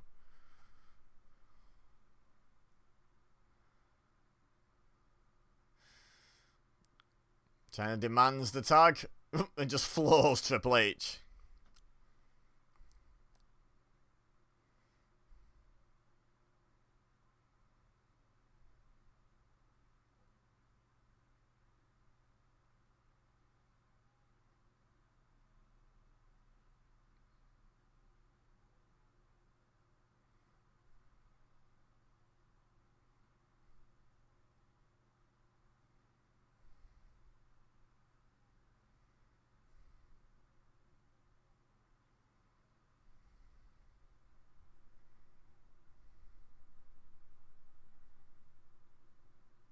Swing and a miss. God, I'm so glad Shane's on commentary.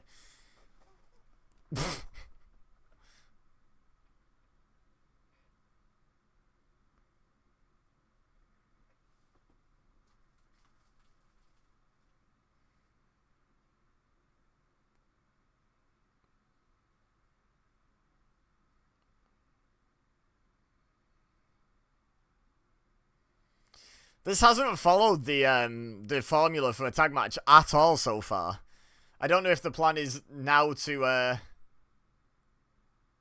do it to X-Pac or something, but so far we really haven't had it be that formulaic.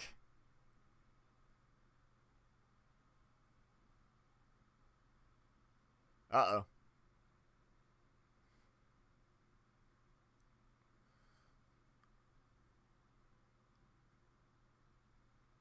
Okay.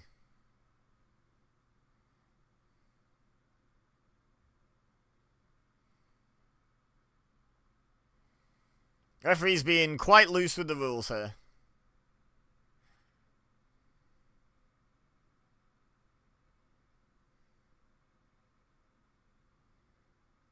Oh my god.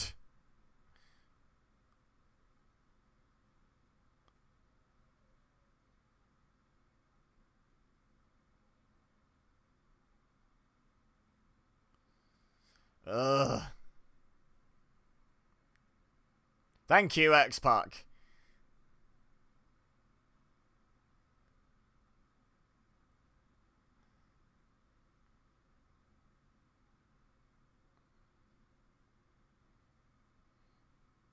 Oops.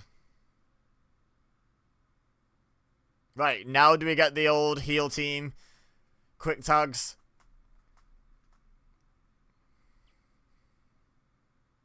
Oh, we're getting technical. Greco-Roman throw hold.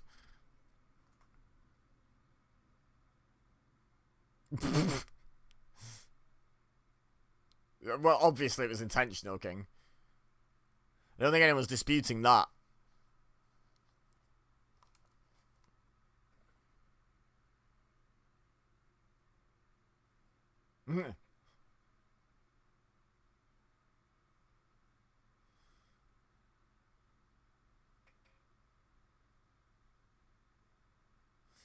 My god, someone else take out Shane, please.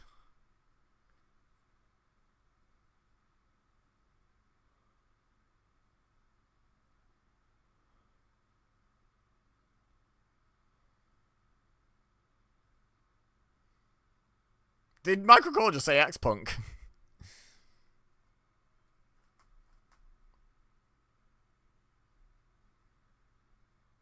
It obviously hit him like, that's not up for debate. I don't think anyone is defending it as saying, oh, that was obviously an accident. Such a weird thing to say twice now.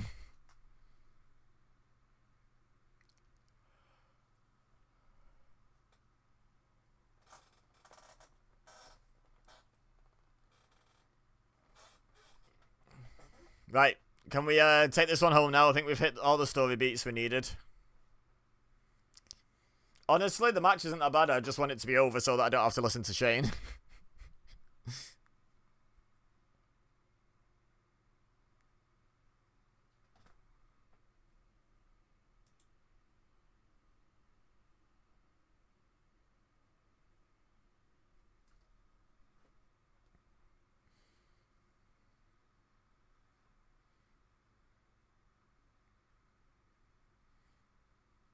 Oh, now the referee's going to stop Triple H coming in.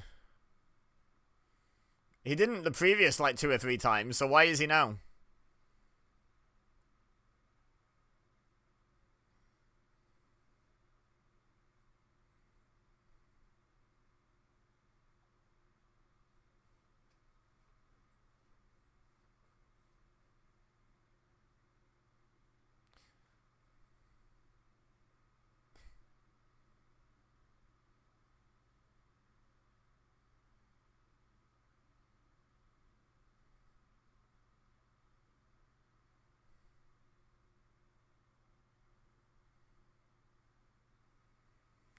Someone squeeze all the air out of Shane, please.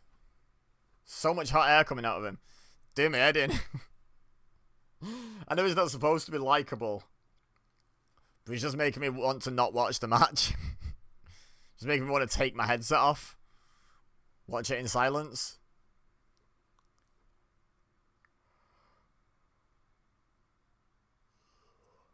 My god, I never saw it coming. The Kid. The reference there by Michael Cole.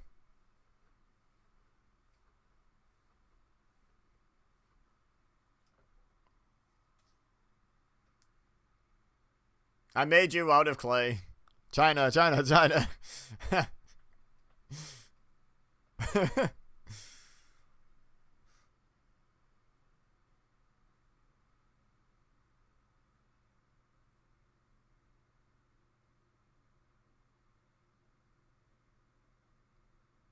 No, she doesn't.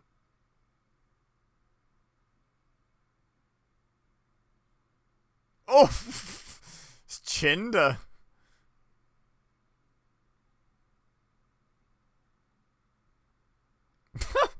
That was the Nick Patrick cell.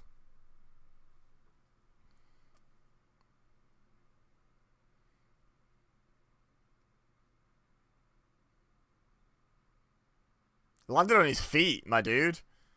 That's wild.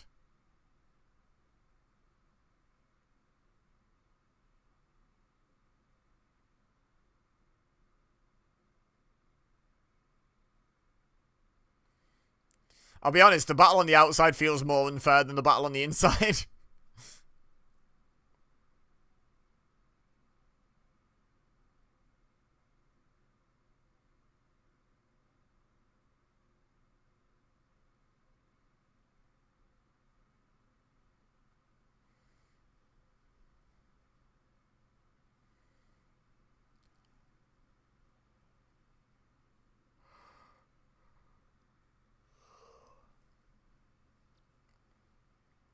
Uh-oh. China just put herself in position. She wants the Bronco Buster. She's like Jamie Noble wanting the stink face off Tori Wilson, or it might be the Bronco Buster, I can't remember. But like, China just got in position for that. Oh, good. I'm glad Shane's in there. It means we can't hear him. I mean, he hurdled a wire.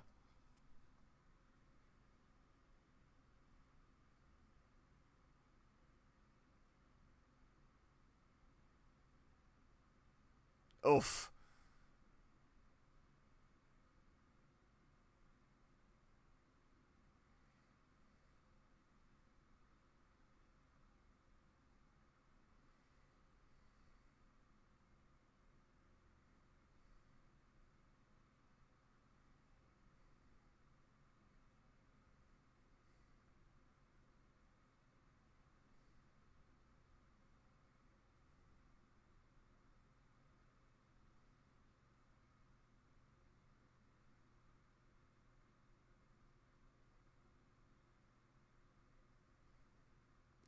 It's not really rolling, but yeah. Yeah, where is the ref? What happened to the ref? Did we have a ref bump and I missed it, or where were you? He just went to the back for a coffee or something. I don't know. Don't know where he went.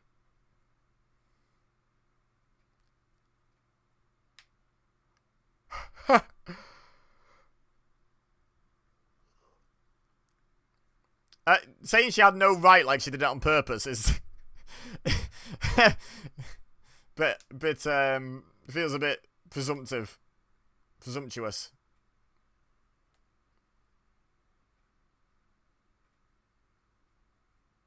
That match was fine, I guess. It would have been a lot better without Shane on commentary. Would have genuinely been a lot more enjoyable.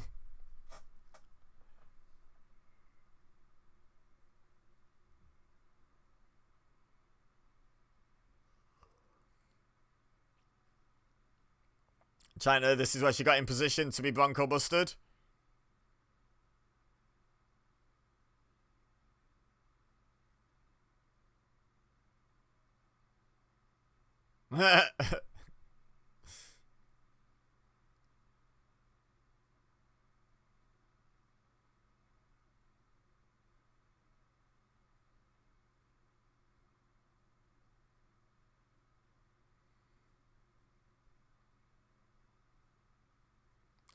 She hung in there so good.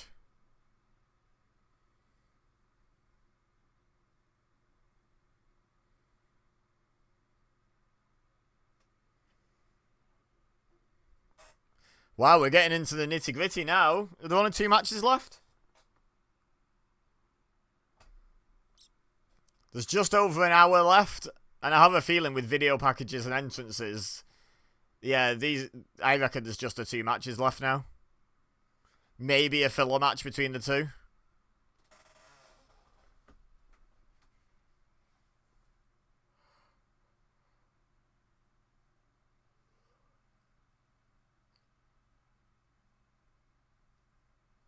Shouldn't there always be ambulances? Just in case there's an injury? Like in a normal match? Maybe not in 1999, but nowadays I imagine there's always ambulances knocking about.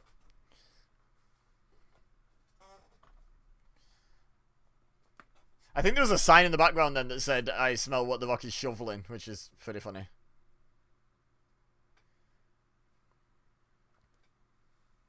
Rerunning the screw job. Because of course they did. And everyone used to cheer The Rock doing the sharpshooter, and that, I think, is the first time he ever did it. But everyone, like, cheers The Rock doing the sharpshooter for most of his career.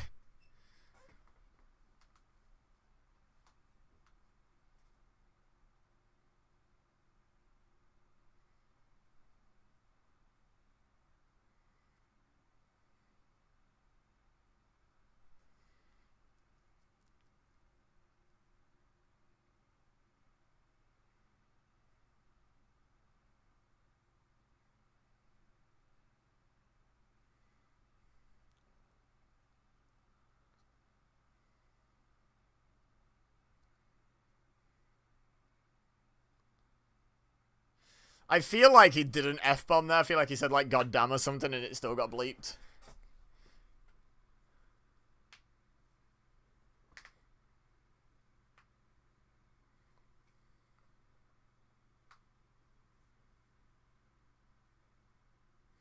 Is this that'll put butts in seats?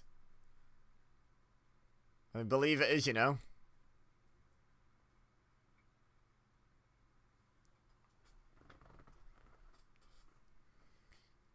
It's weird, because with hindsight, it worked out great, but what a weird decision at the time to do the title change on a pre-taped episode of Raw. Because every other one was live.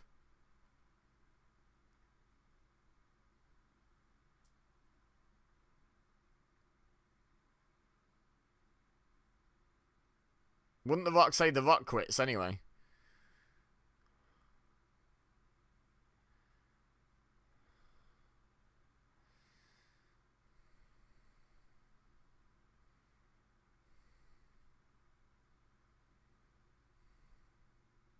Oh, I was about to say I'm glad they're not doing replays of all the chair shots.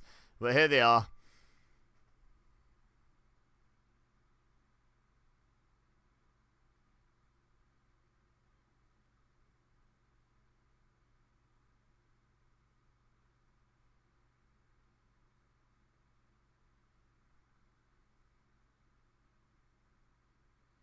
Why is The Rock just carrying around $100,000?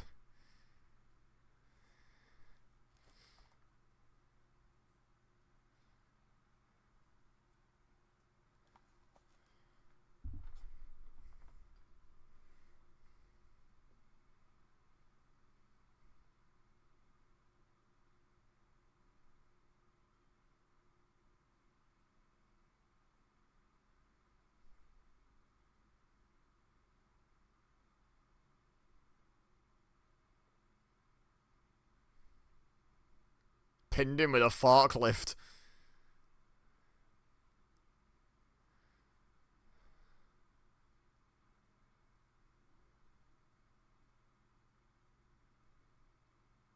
I think you already did that, mate.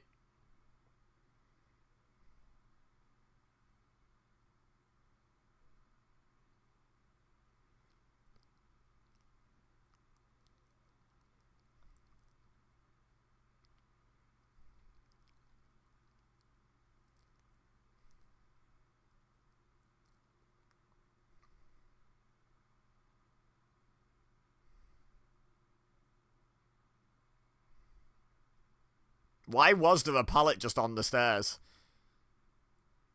Like, is that not a health and safety hazard?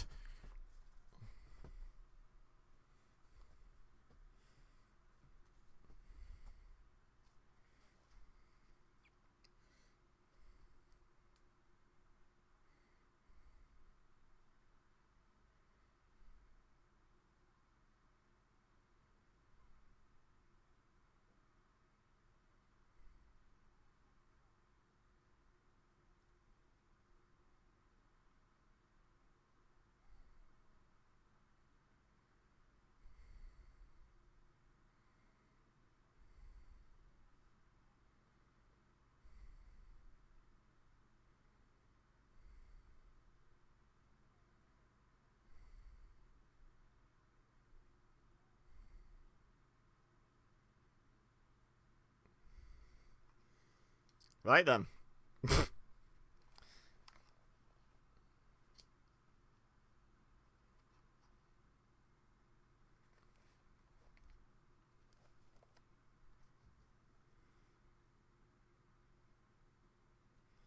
So I don't remember this match. Last man standing matches are quite hit and miss. Some of them are really good and some of them just feel really plodding because of all the downtime.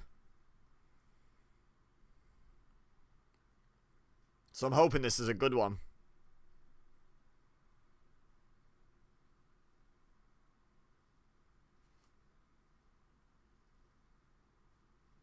What's the deal with the gargoyle with its tongue out?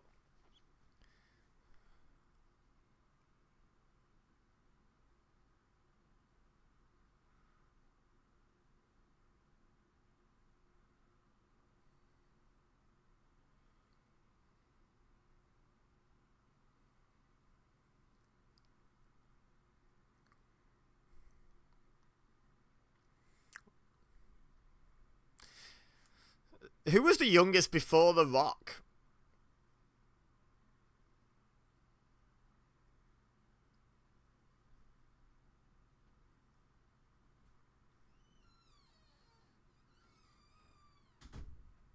Just out of curiosity, because I don't recall ever hearing anyone referred to as the youngest before The Rock.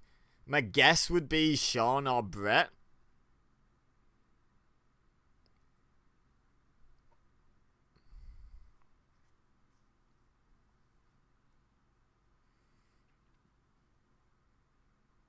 But who knows?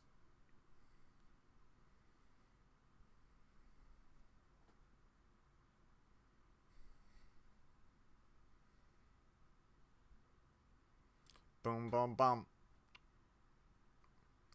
Underrated theme, Mankind's music.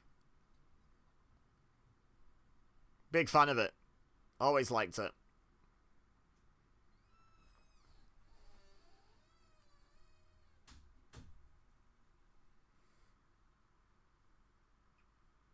It's rude, Michael Cole. That tie has Shamrock, Kane, and The Rock on it, and maybe some other corporate guys. That's fun.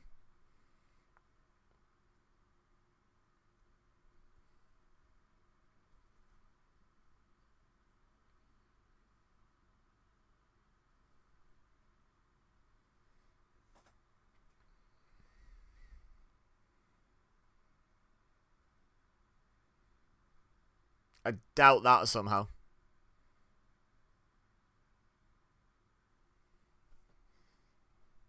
I think that's literally impossible.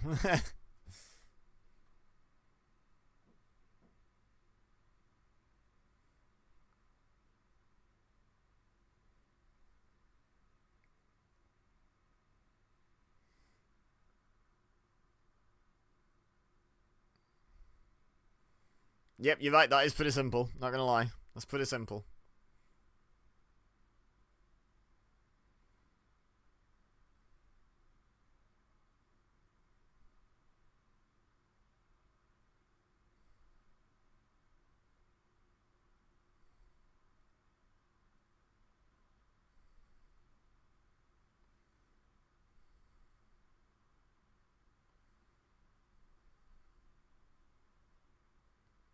What a difference 25 years makes.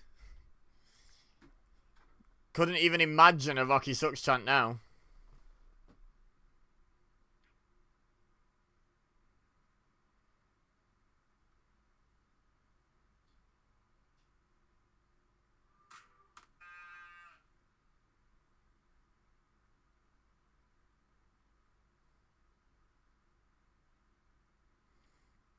If you can't win, you can't fight. Oh, no, wait. No, that's not the expression.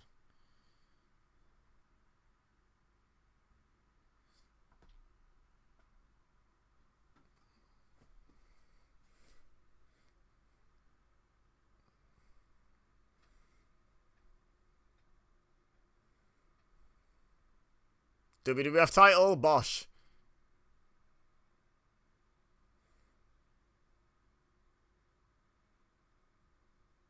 Imagine if that was just the match. Be really funny. Be such a good troll. Mankind baits Rock in, Rock pounds him around the ring a bit, then Mankind just goes, whammy, KO, 10 count. Be dead funny. I'd be on board with it, honestly.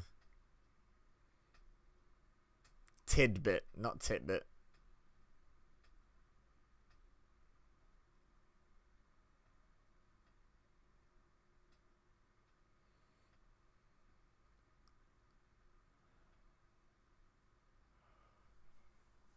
I believe The Rock won the I Quit match outside the ring, actually.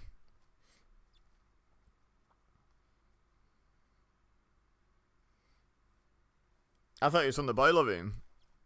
Also, I'm sure Undertaker, who... Oh no, Undertaker was always from Death Valley, wasn't he? Kane might object to that. To Mankind being his mayor. And that's not even a Kane now being the mayor of Knox County joke. That's just... Kane being from parts unknown is... Also, Kane being from parts unknown is quite strange when you think about it. They know his exact backstory about burning down the funeral home, yet don't know where he's from. Surely he's from wherever that funeral home was, where he was confirmed as a child to be.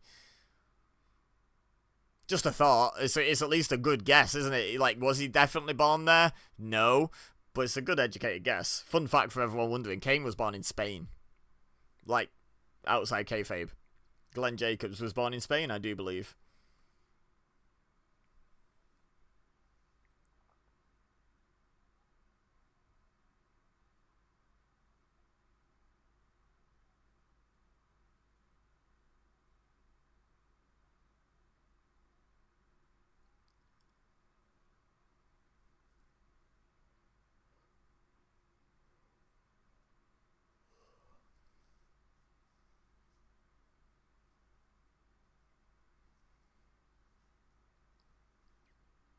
Sports entertainer.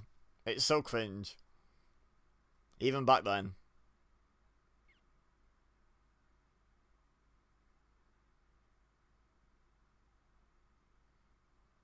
That table's not looking healthy. Look at it. Look at it bending. Hurry up, Mankind. There we go. It was going to go at some point.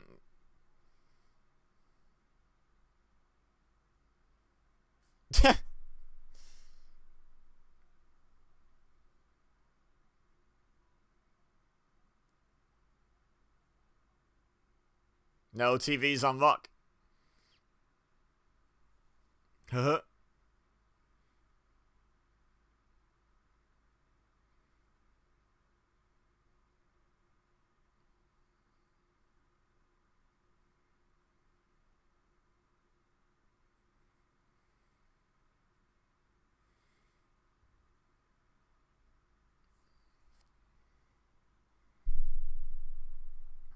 Here's the Rock.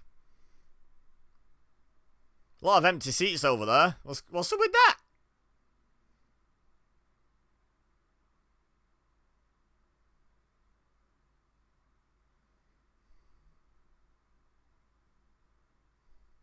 Probably because they're not in a very good spot to see a wrestling ring from there, eh?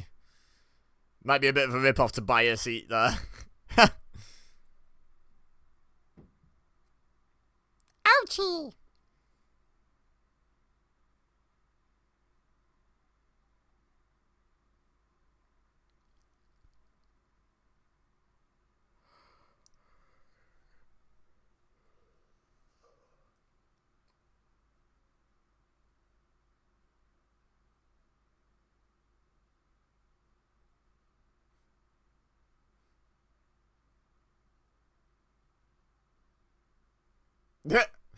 I know the rules.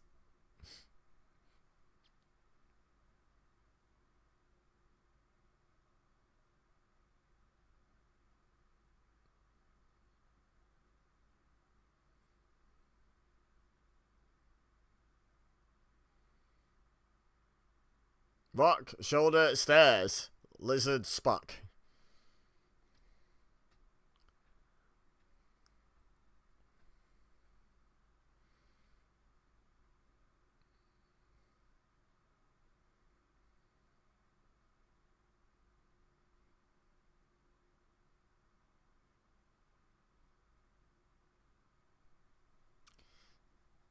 Telling Earl to tell Mick what the next spot is.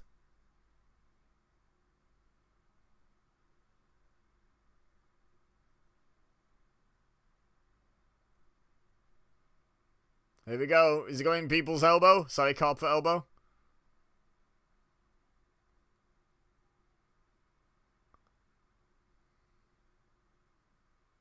Why is he facing the wrong way? Amazing.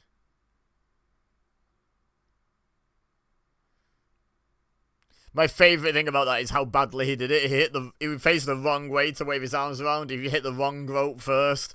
And I feel like that was all intentional on Mick Foley's part. And even if it wasn't, it still worked beautifully for the Mankind character.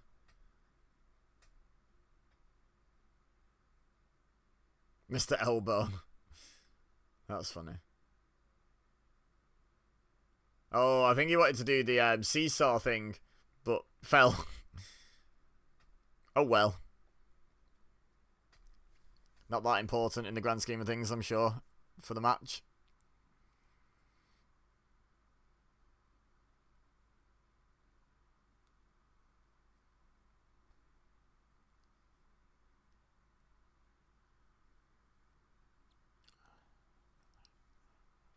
Stop Sunday naming him. Well, that's not Sunday naming him, I guess. But, you know, stop shoot naming him Cole. We know you know his name. Oof.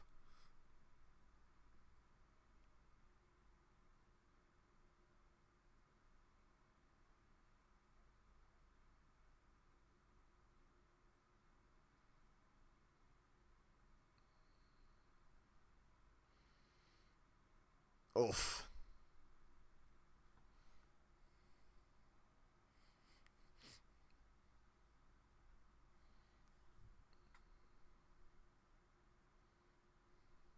Rude.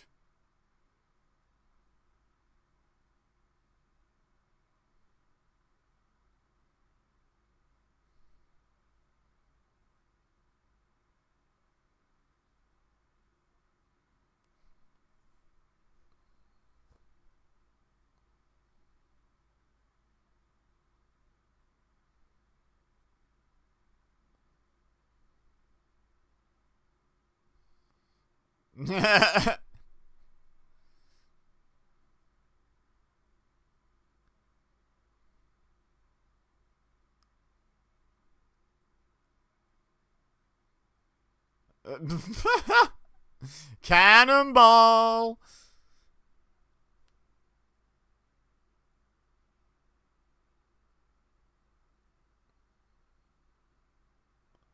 Protect the Jinx King.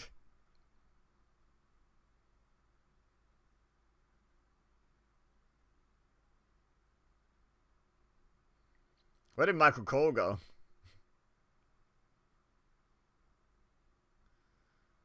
I think it might have been him who was stood up in the timekeeper area with his back to camera. But I'm not sure. Yeah, that is him. Oh.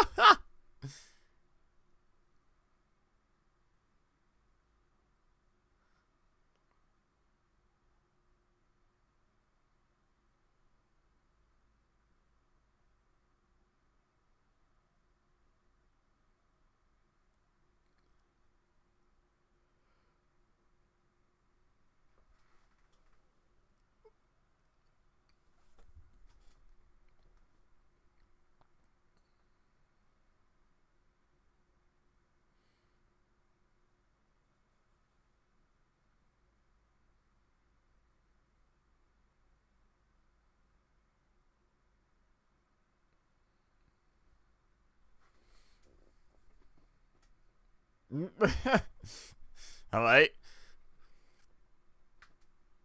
Alright, pig squealing metal singer Mankind.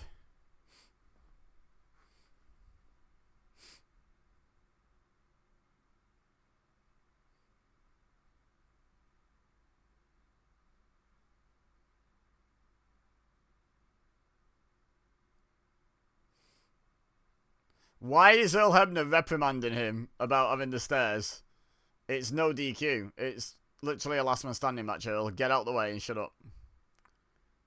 And yes, I know he's relaying messages back and forth, but within kayfabe, it makes no sense. Oof.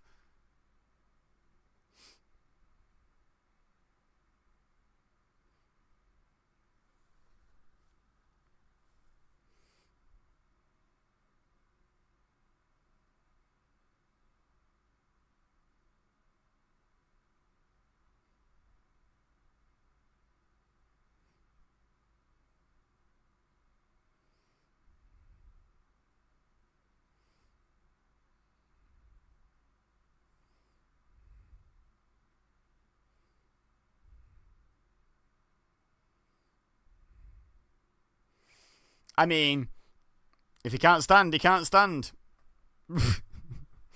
Am I right?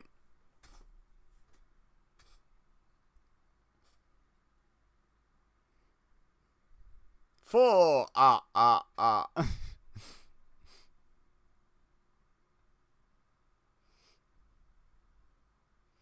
It's an oddly specific number. Whey! I do love a good chair bounce off the top rope spot. Beautiful. I think Kyle O'Reilly's was the best one, but that's a good one as well, to be fair.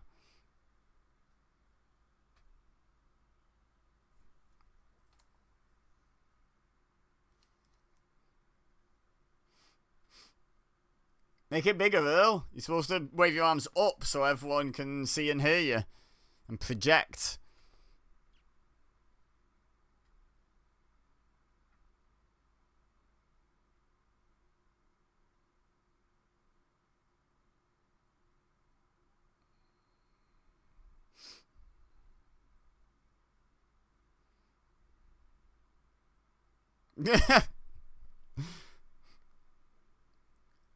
Love it.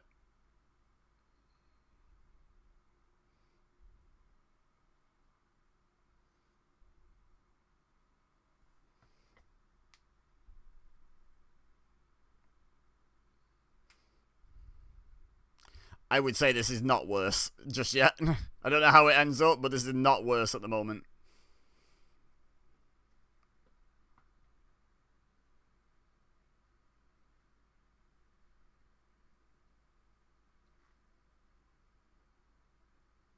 Okay, confirmed it's the next match, so there's no filler. Sometimes there was like a toilet break match between the two main events.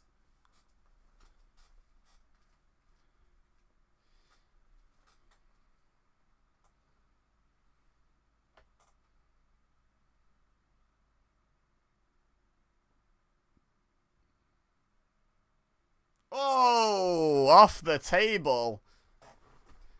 Ouch. That's quite a unique one.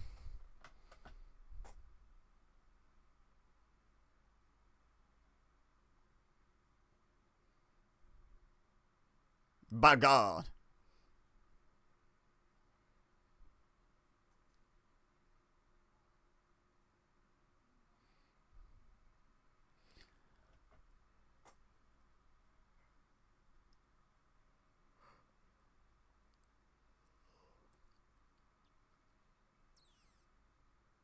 What is The Rock doing?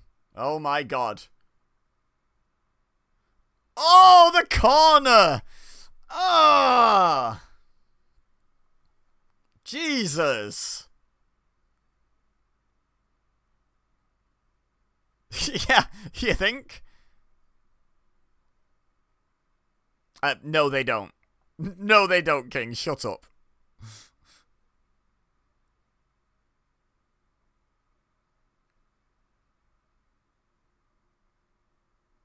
Oh, his leg. But this. Ah! No, they don't. Stop lying. It doesn't matter. It would still hurt with the real weight.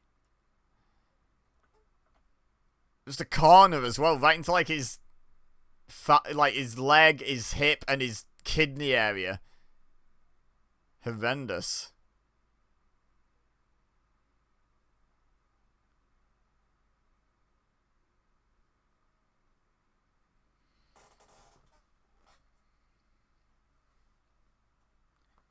Mick Foley was something else, right?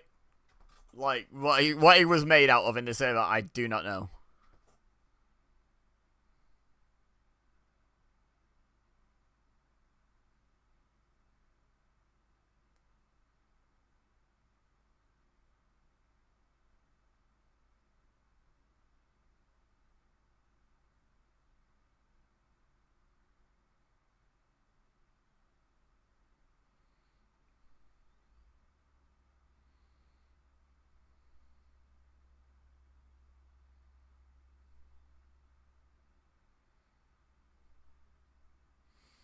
Heel lock.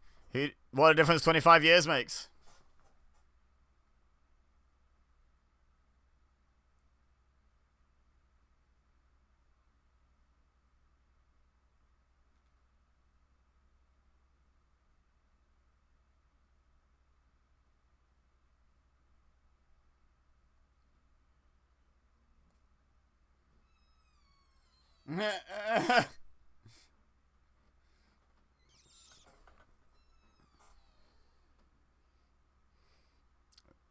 Referees took a tumble.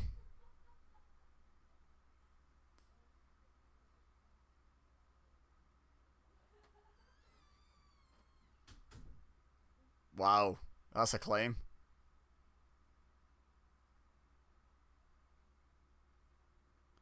One, two, three, four, five. Come on, why is the crowd not doing this? 6. Pile driver him.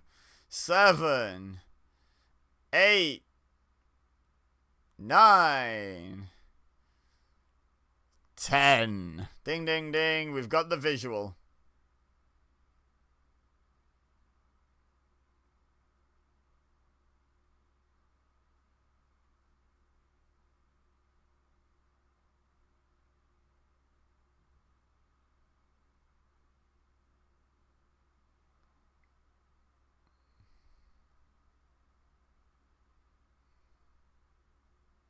I mean, Mick Foley got him to 5, to be fair. Referee only actually counted 3 times.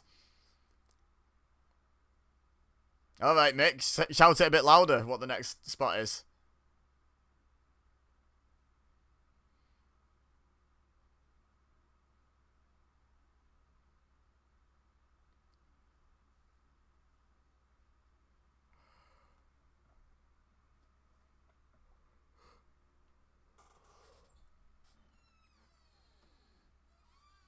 Whoa, Gladdy Ducks, Jesus. Chair. Chair, Michael Cole. Yep. Is that Vince screaming at him, do you reckon? Going, it's a chair, goddammit.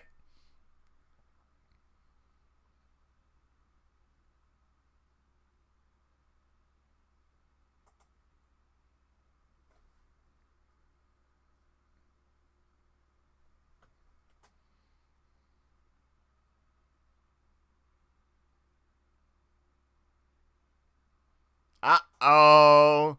Socogedios.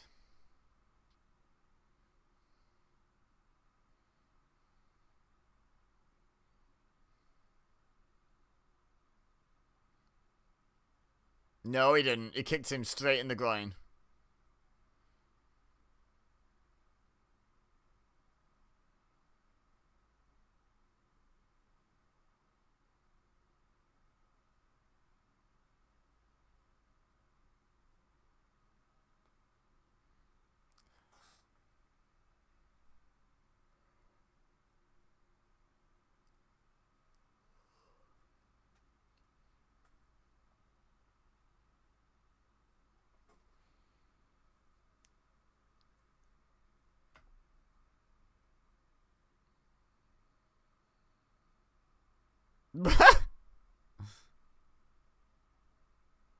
Was Rock meant to fall out the ring there? Looked like he tried to.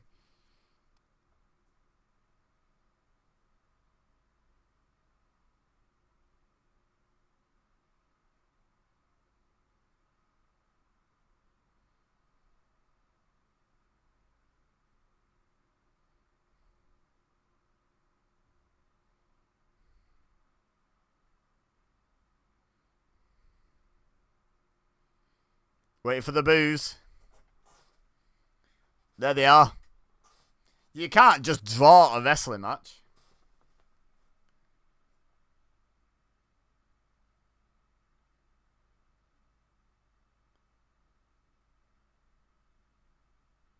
Boo.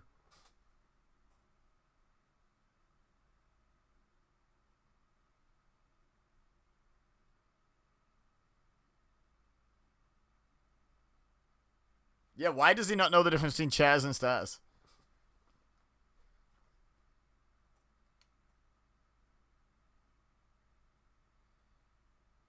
Are they gonna restart it? Is Vince gonna restart it or something?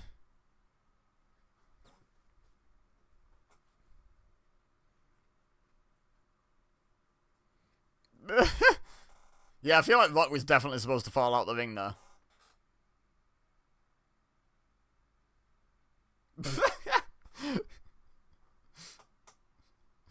I love this fall by The Rock. Oh, that's so good.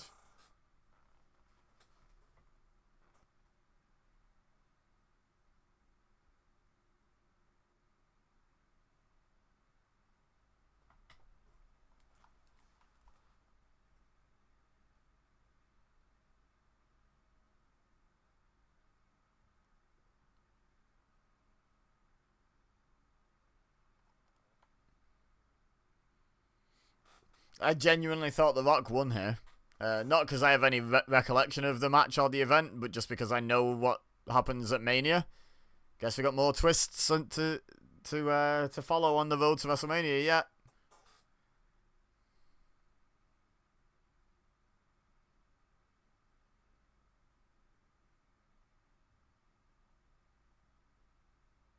What a man! What toxic masculinity! Who cares if you've got a neck injury?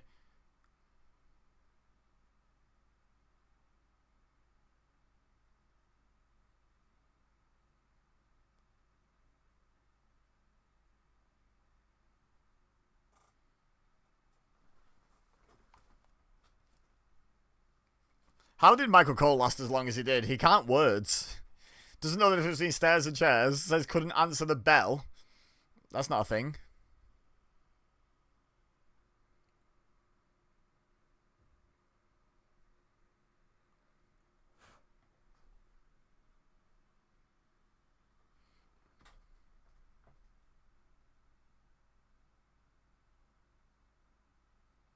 Rocky sucks chant at him while he gets carted out in a neck brace.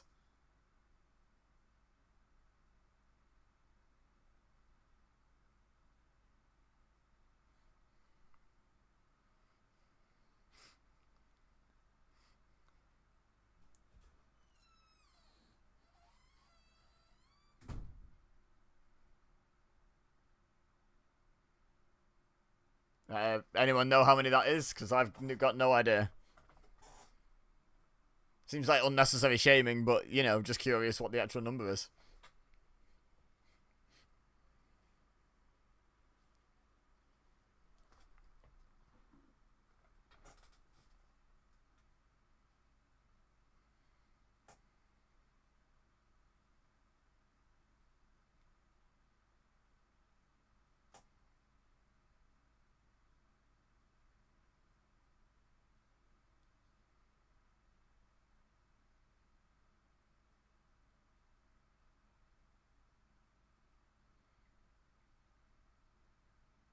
Oh my god, she'd had 8.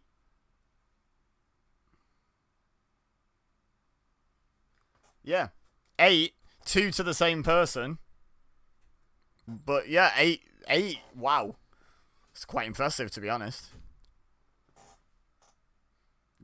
Gotta catch 'em all.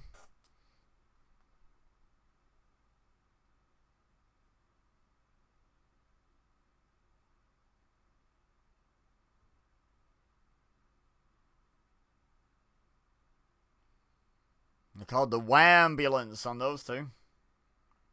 Huh.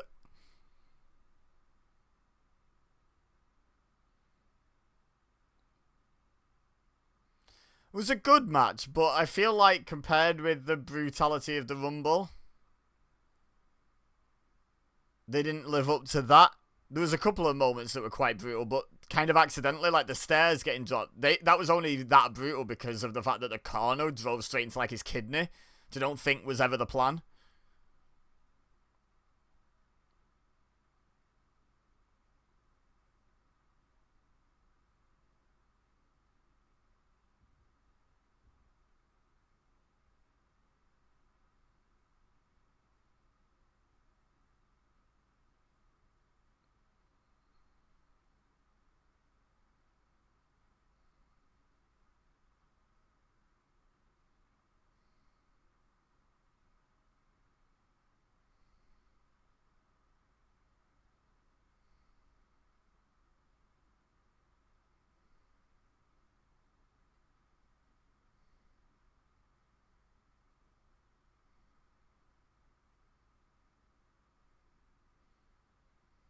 It's more important than the most important prize you've got. Awesome.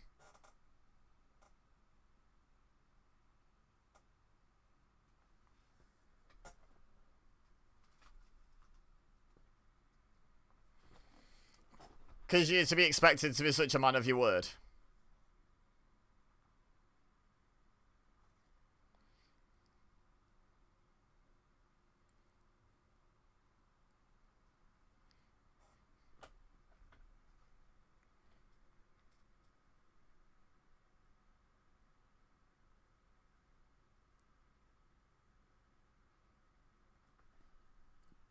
What's this music?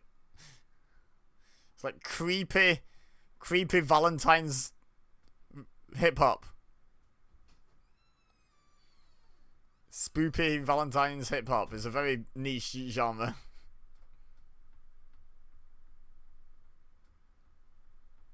It's got... The beat sounds a lot like Gorillaz.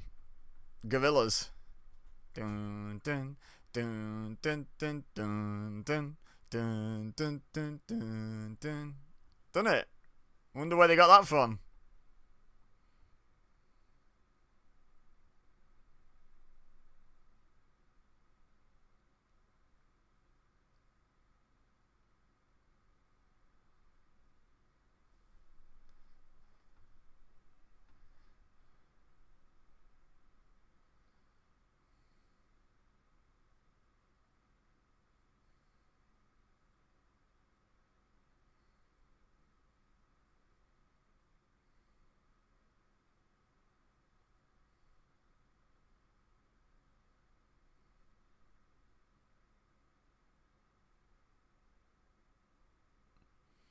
Alright then. Quite the video package. Oh, it's the ugly blue cage, but in black. Makes it so much better. People actually prefer that cage. Wild.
There we go. We finally built the cage. I'm sorry for going quiet there, but I thought I'd let them just blather on for a bit.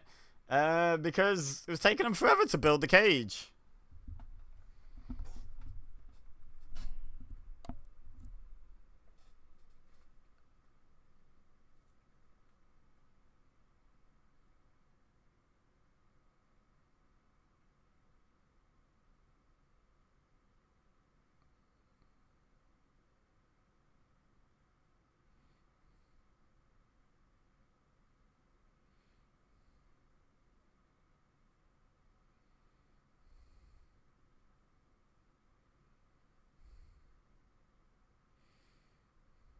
Nice touch, doing his taunt.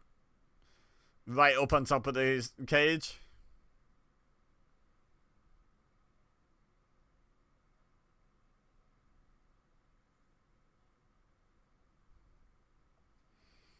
Yeah, it's quite hard to argue.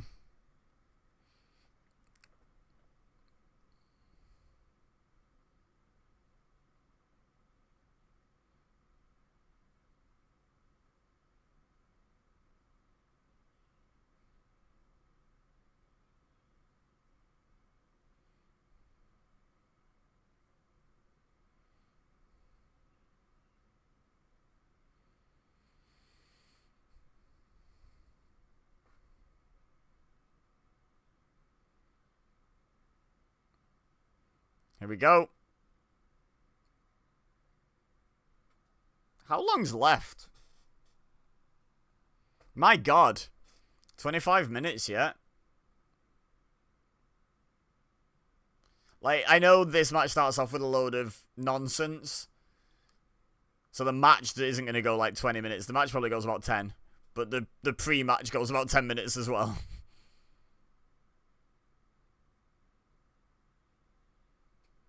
Look at that ridiculous man. The audacity of him to have a steroid policy in his company.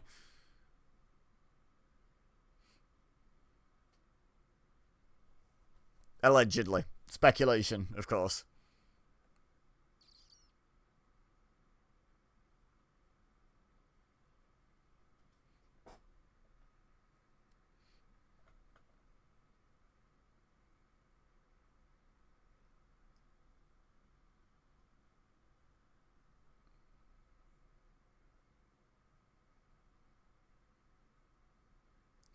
What agility.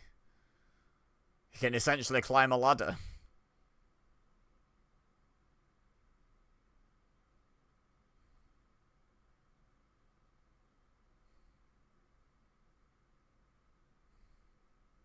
He is in a cage, King.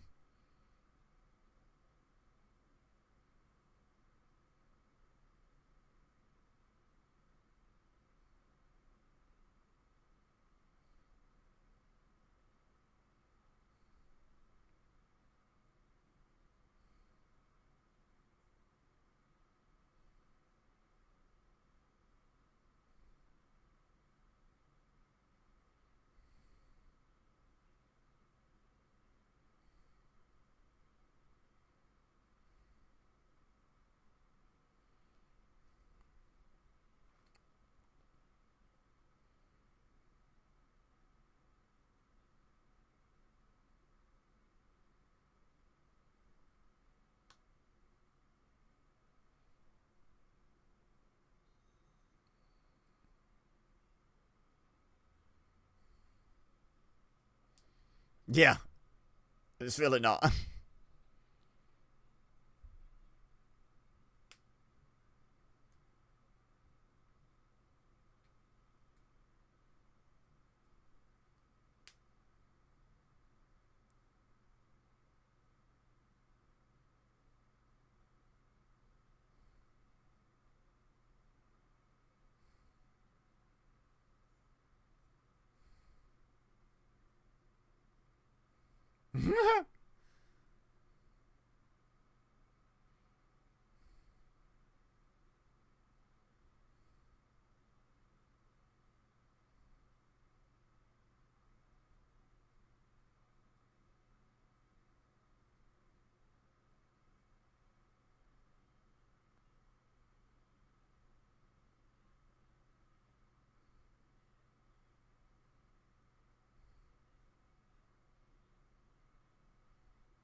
Yeah, I'm not reading this as Stone Cold toying with him. Oh.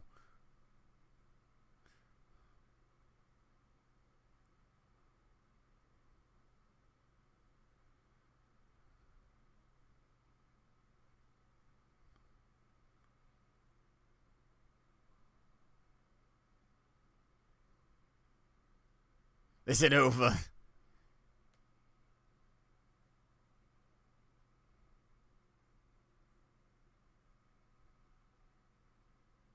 There it is.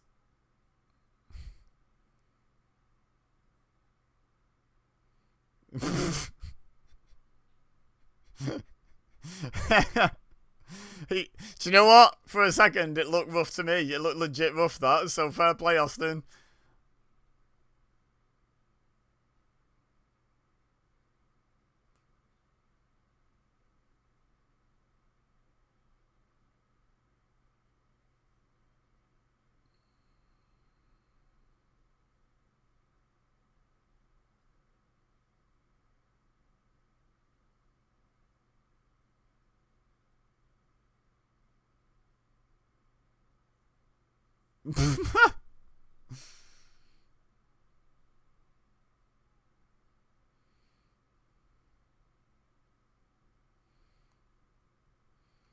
I will say this one thing. At the start of the video, I said I won't refer to it.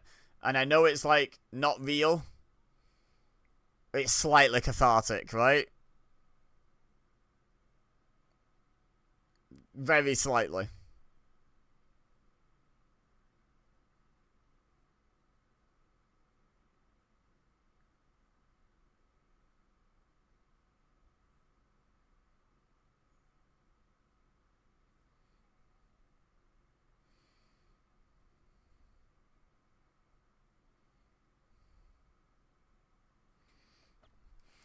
The Attitude Era was a wild time. Like, what percentage of the actual matches and fights have taken place in the ring on this show? Rock and Mankind spent a load of time outside the ring. Hardcore Holly and Al Snow ended up in the river.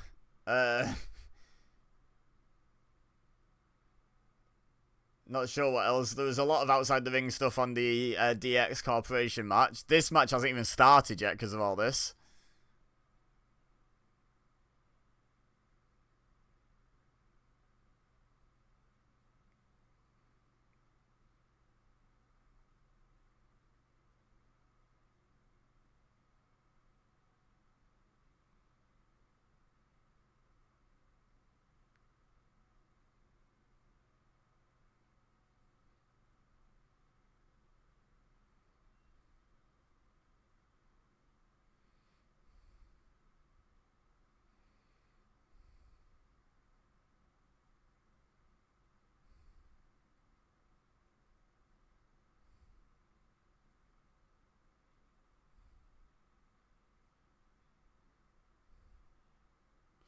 My god, the fans are just like all around them. I feel sorry for the security team.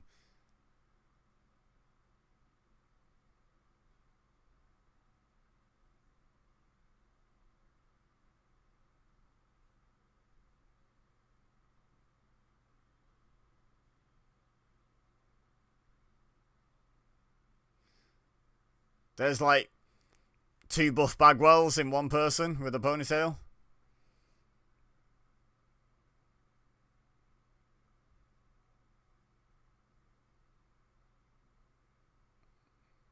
He's a big boy, that security guy. I remember him with his always had his backwards hat on.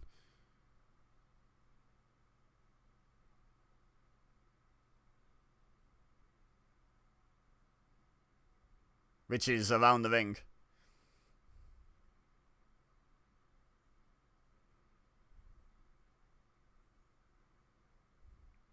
Oh, oh. Hope it hurt.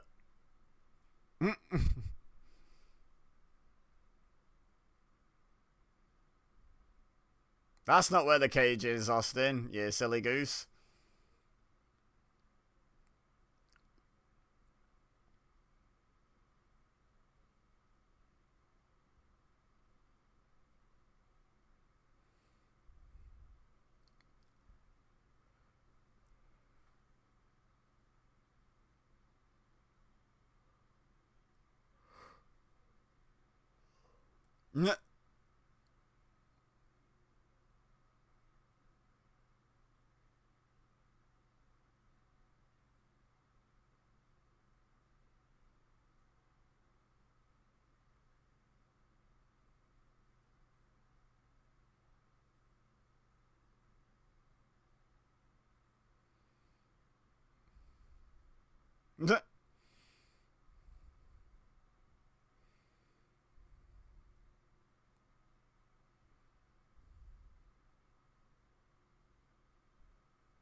Oh yeah, I forgot they hadn't got to this bit yet. I was like, why aren't they getting back in the cage? I forgot they hadn't done this.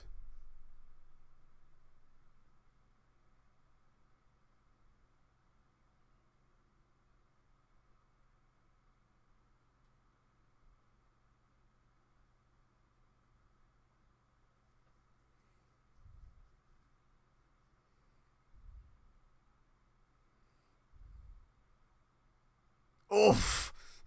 Hope it hurt. Yeah, he's not dead. He's literally moving as you say that.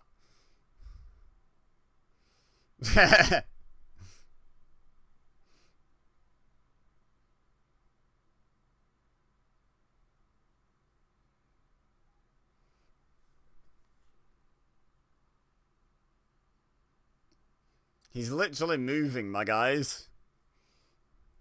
He's moving!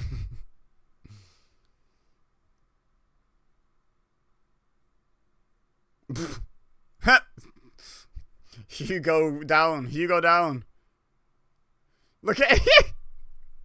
Oh my god, I love that the Spanish announce team took a bump as well. I love that.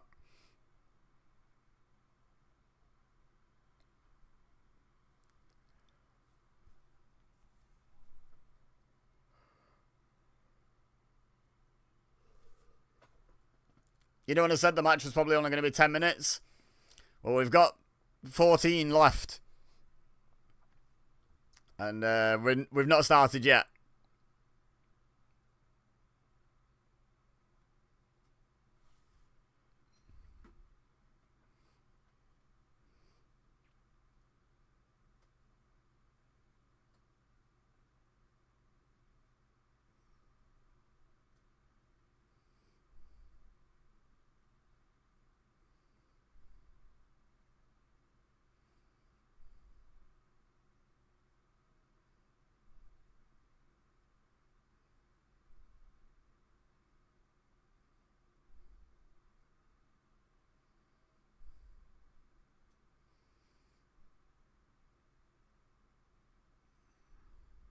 What a shame.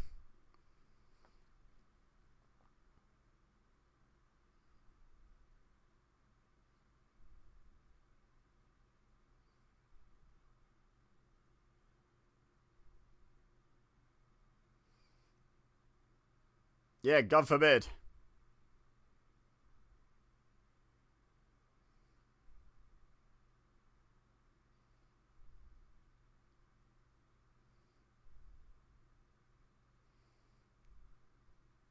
Oh no, yeah, let's think about Shane right now.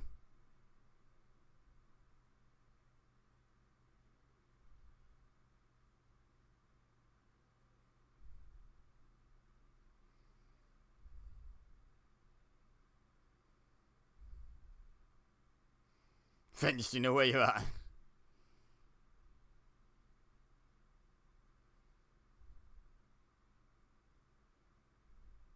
What? How can you have won the match that hasn't started? Make it make sense, guys. Oh, that's a naughty word, sir.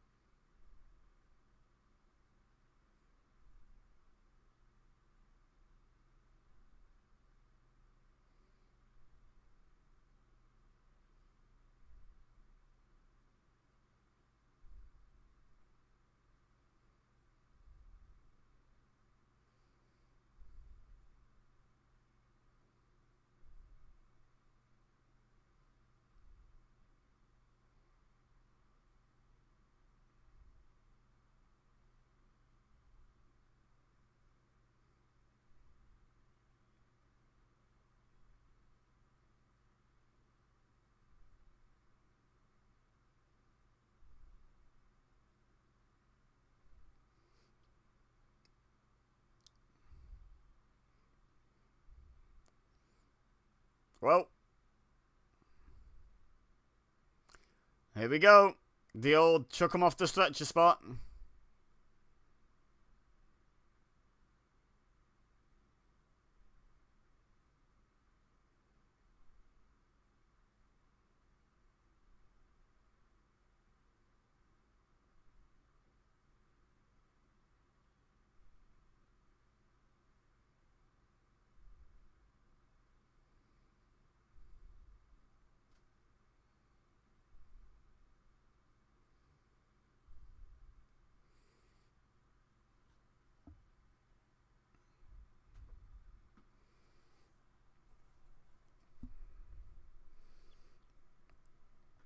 Now the ref wants him to get him in the cage. I thought they wanted him to leave him alone. I thought they wanted to stretch McMahon off and take him to a hospital, but no, now they want him to get Austin to put him in a cage. Okay, wait. Let's see how long's left. My prediction was pretty good.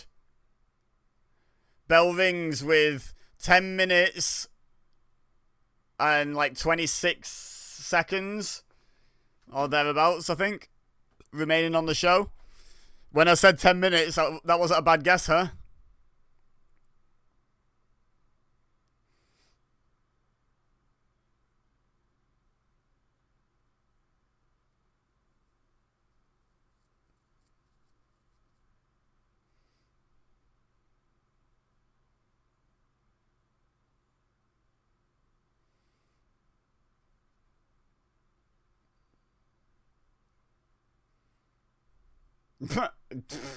Shut up, King.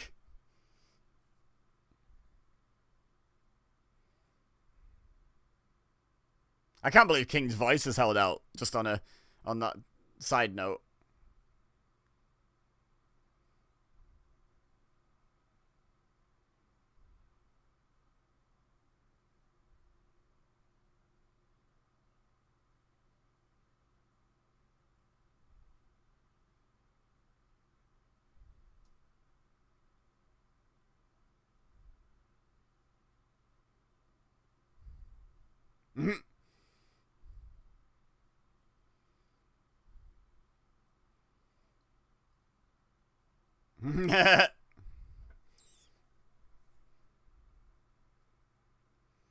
Austin locks the door himself.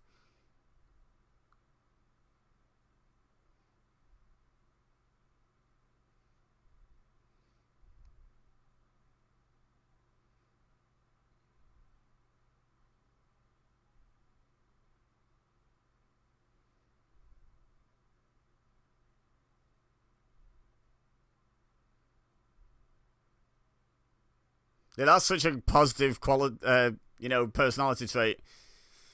Never letting anyone have a last word.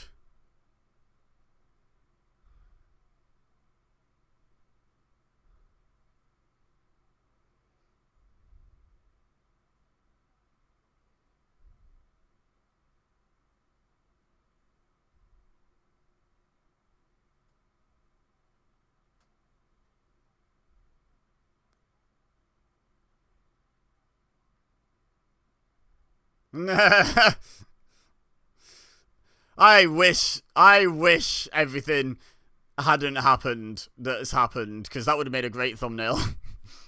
But there's absolutely no way I'm using that man as my thumbnail.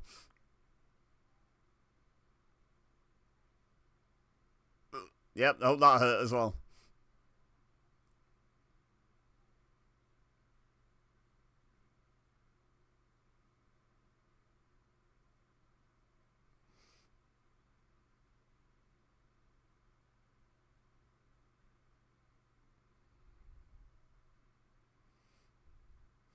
You gonna try and throw him over? Ah, yes, that makes more sense.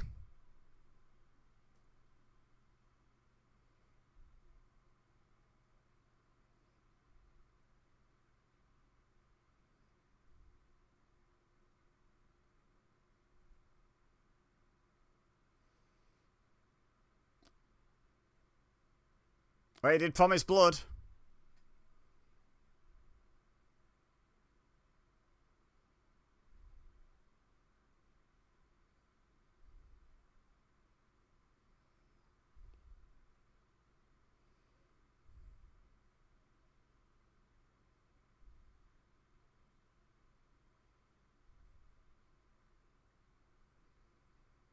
Is this when it happens?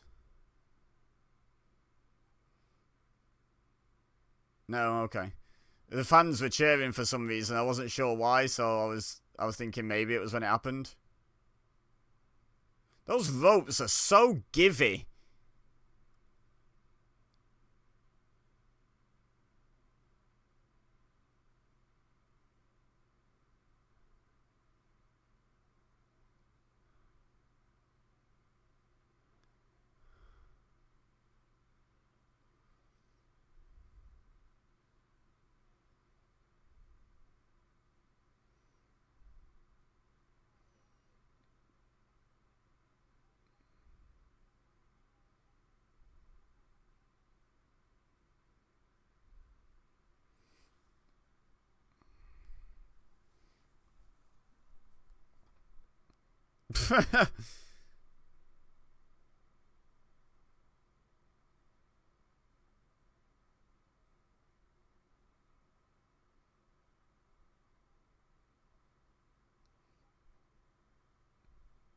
First valid point you made all night, I think, there, King.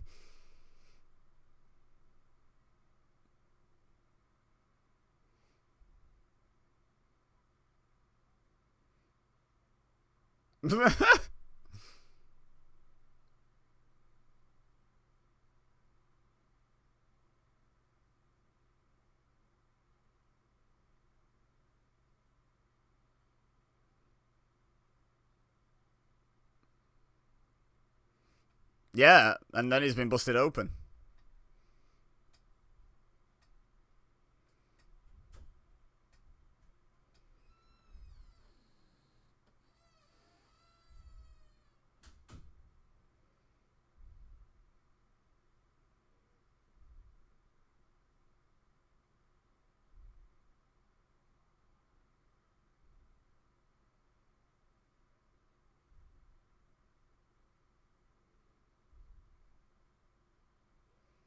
See, I know what's coming. I assume most people watching this watch along know what's coming, so I'm kind of just in a state of waiting at this point.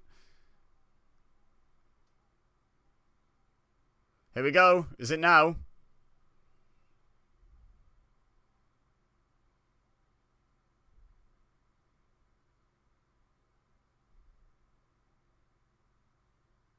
Yeah, just saw it then. On the bottom of the screen. I don't think we were supposed to see it. There he is. Big boy.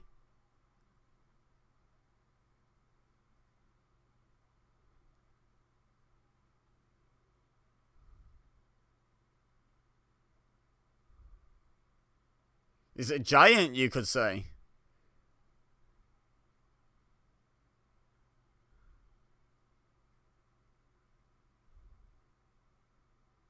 And you can't teach that.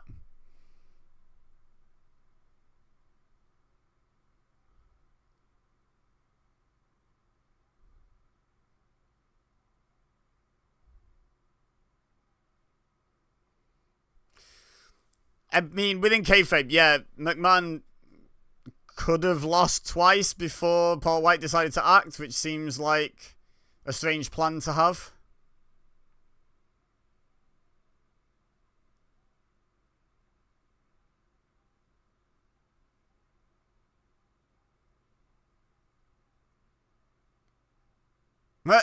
Well, that went well.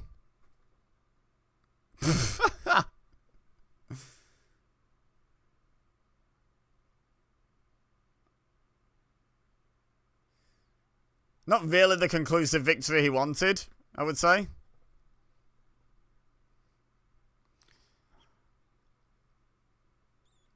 But there you go. All that for your debut just to screw up immediately. What a way to debut, eh?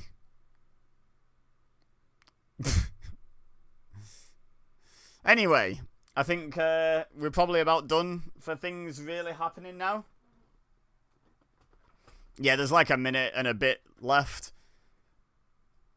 So I'm going to go ahead and say we're just running the clock down now. So leave a like if you enjoyed this video. Let me know your thoughts on the show. And anything I asked throughout, who was faces and heels for a lot of the show, was up in the air. So let me know in the comments. Subscribe if you're new here. And share with your friends if you think they would enjoy it. Also, in the comments, just let me know your memories and thoughts on this show as a whole, like maybe from first time round if you were watching back then, or is this your first time watching it? Let me know. But for now, all I have left to say is thank you very much for watching. As always, I've been EBEZA, you've been amazing, and I will see you next time.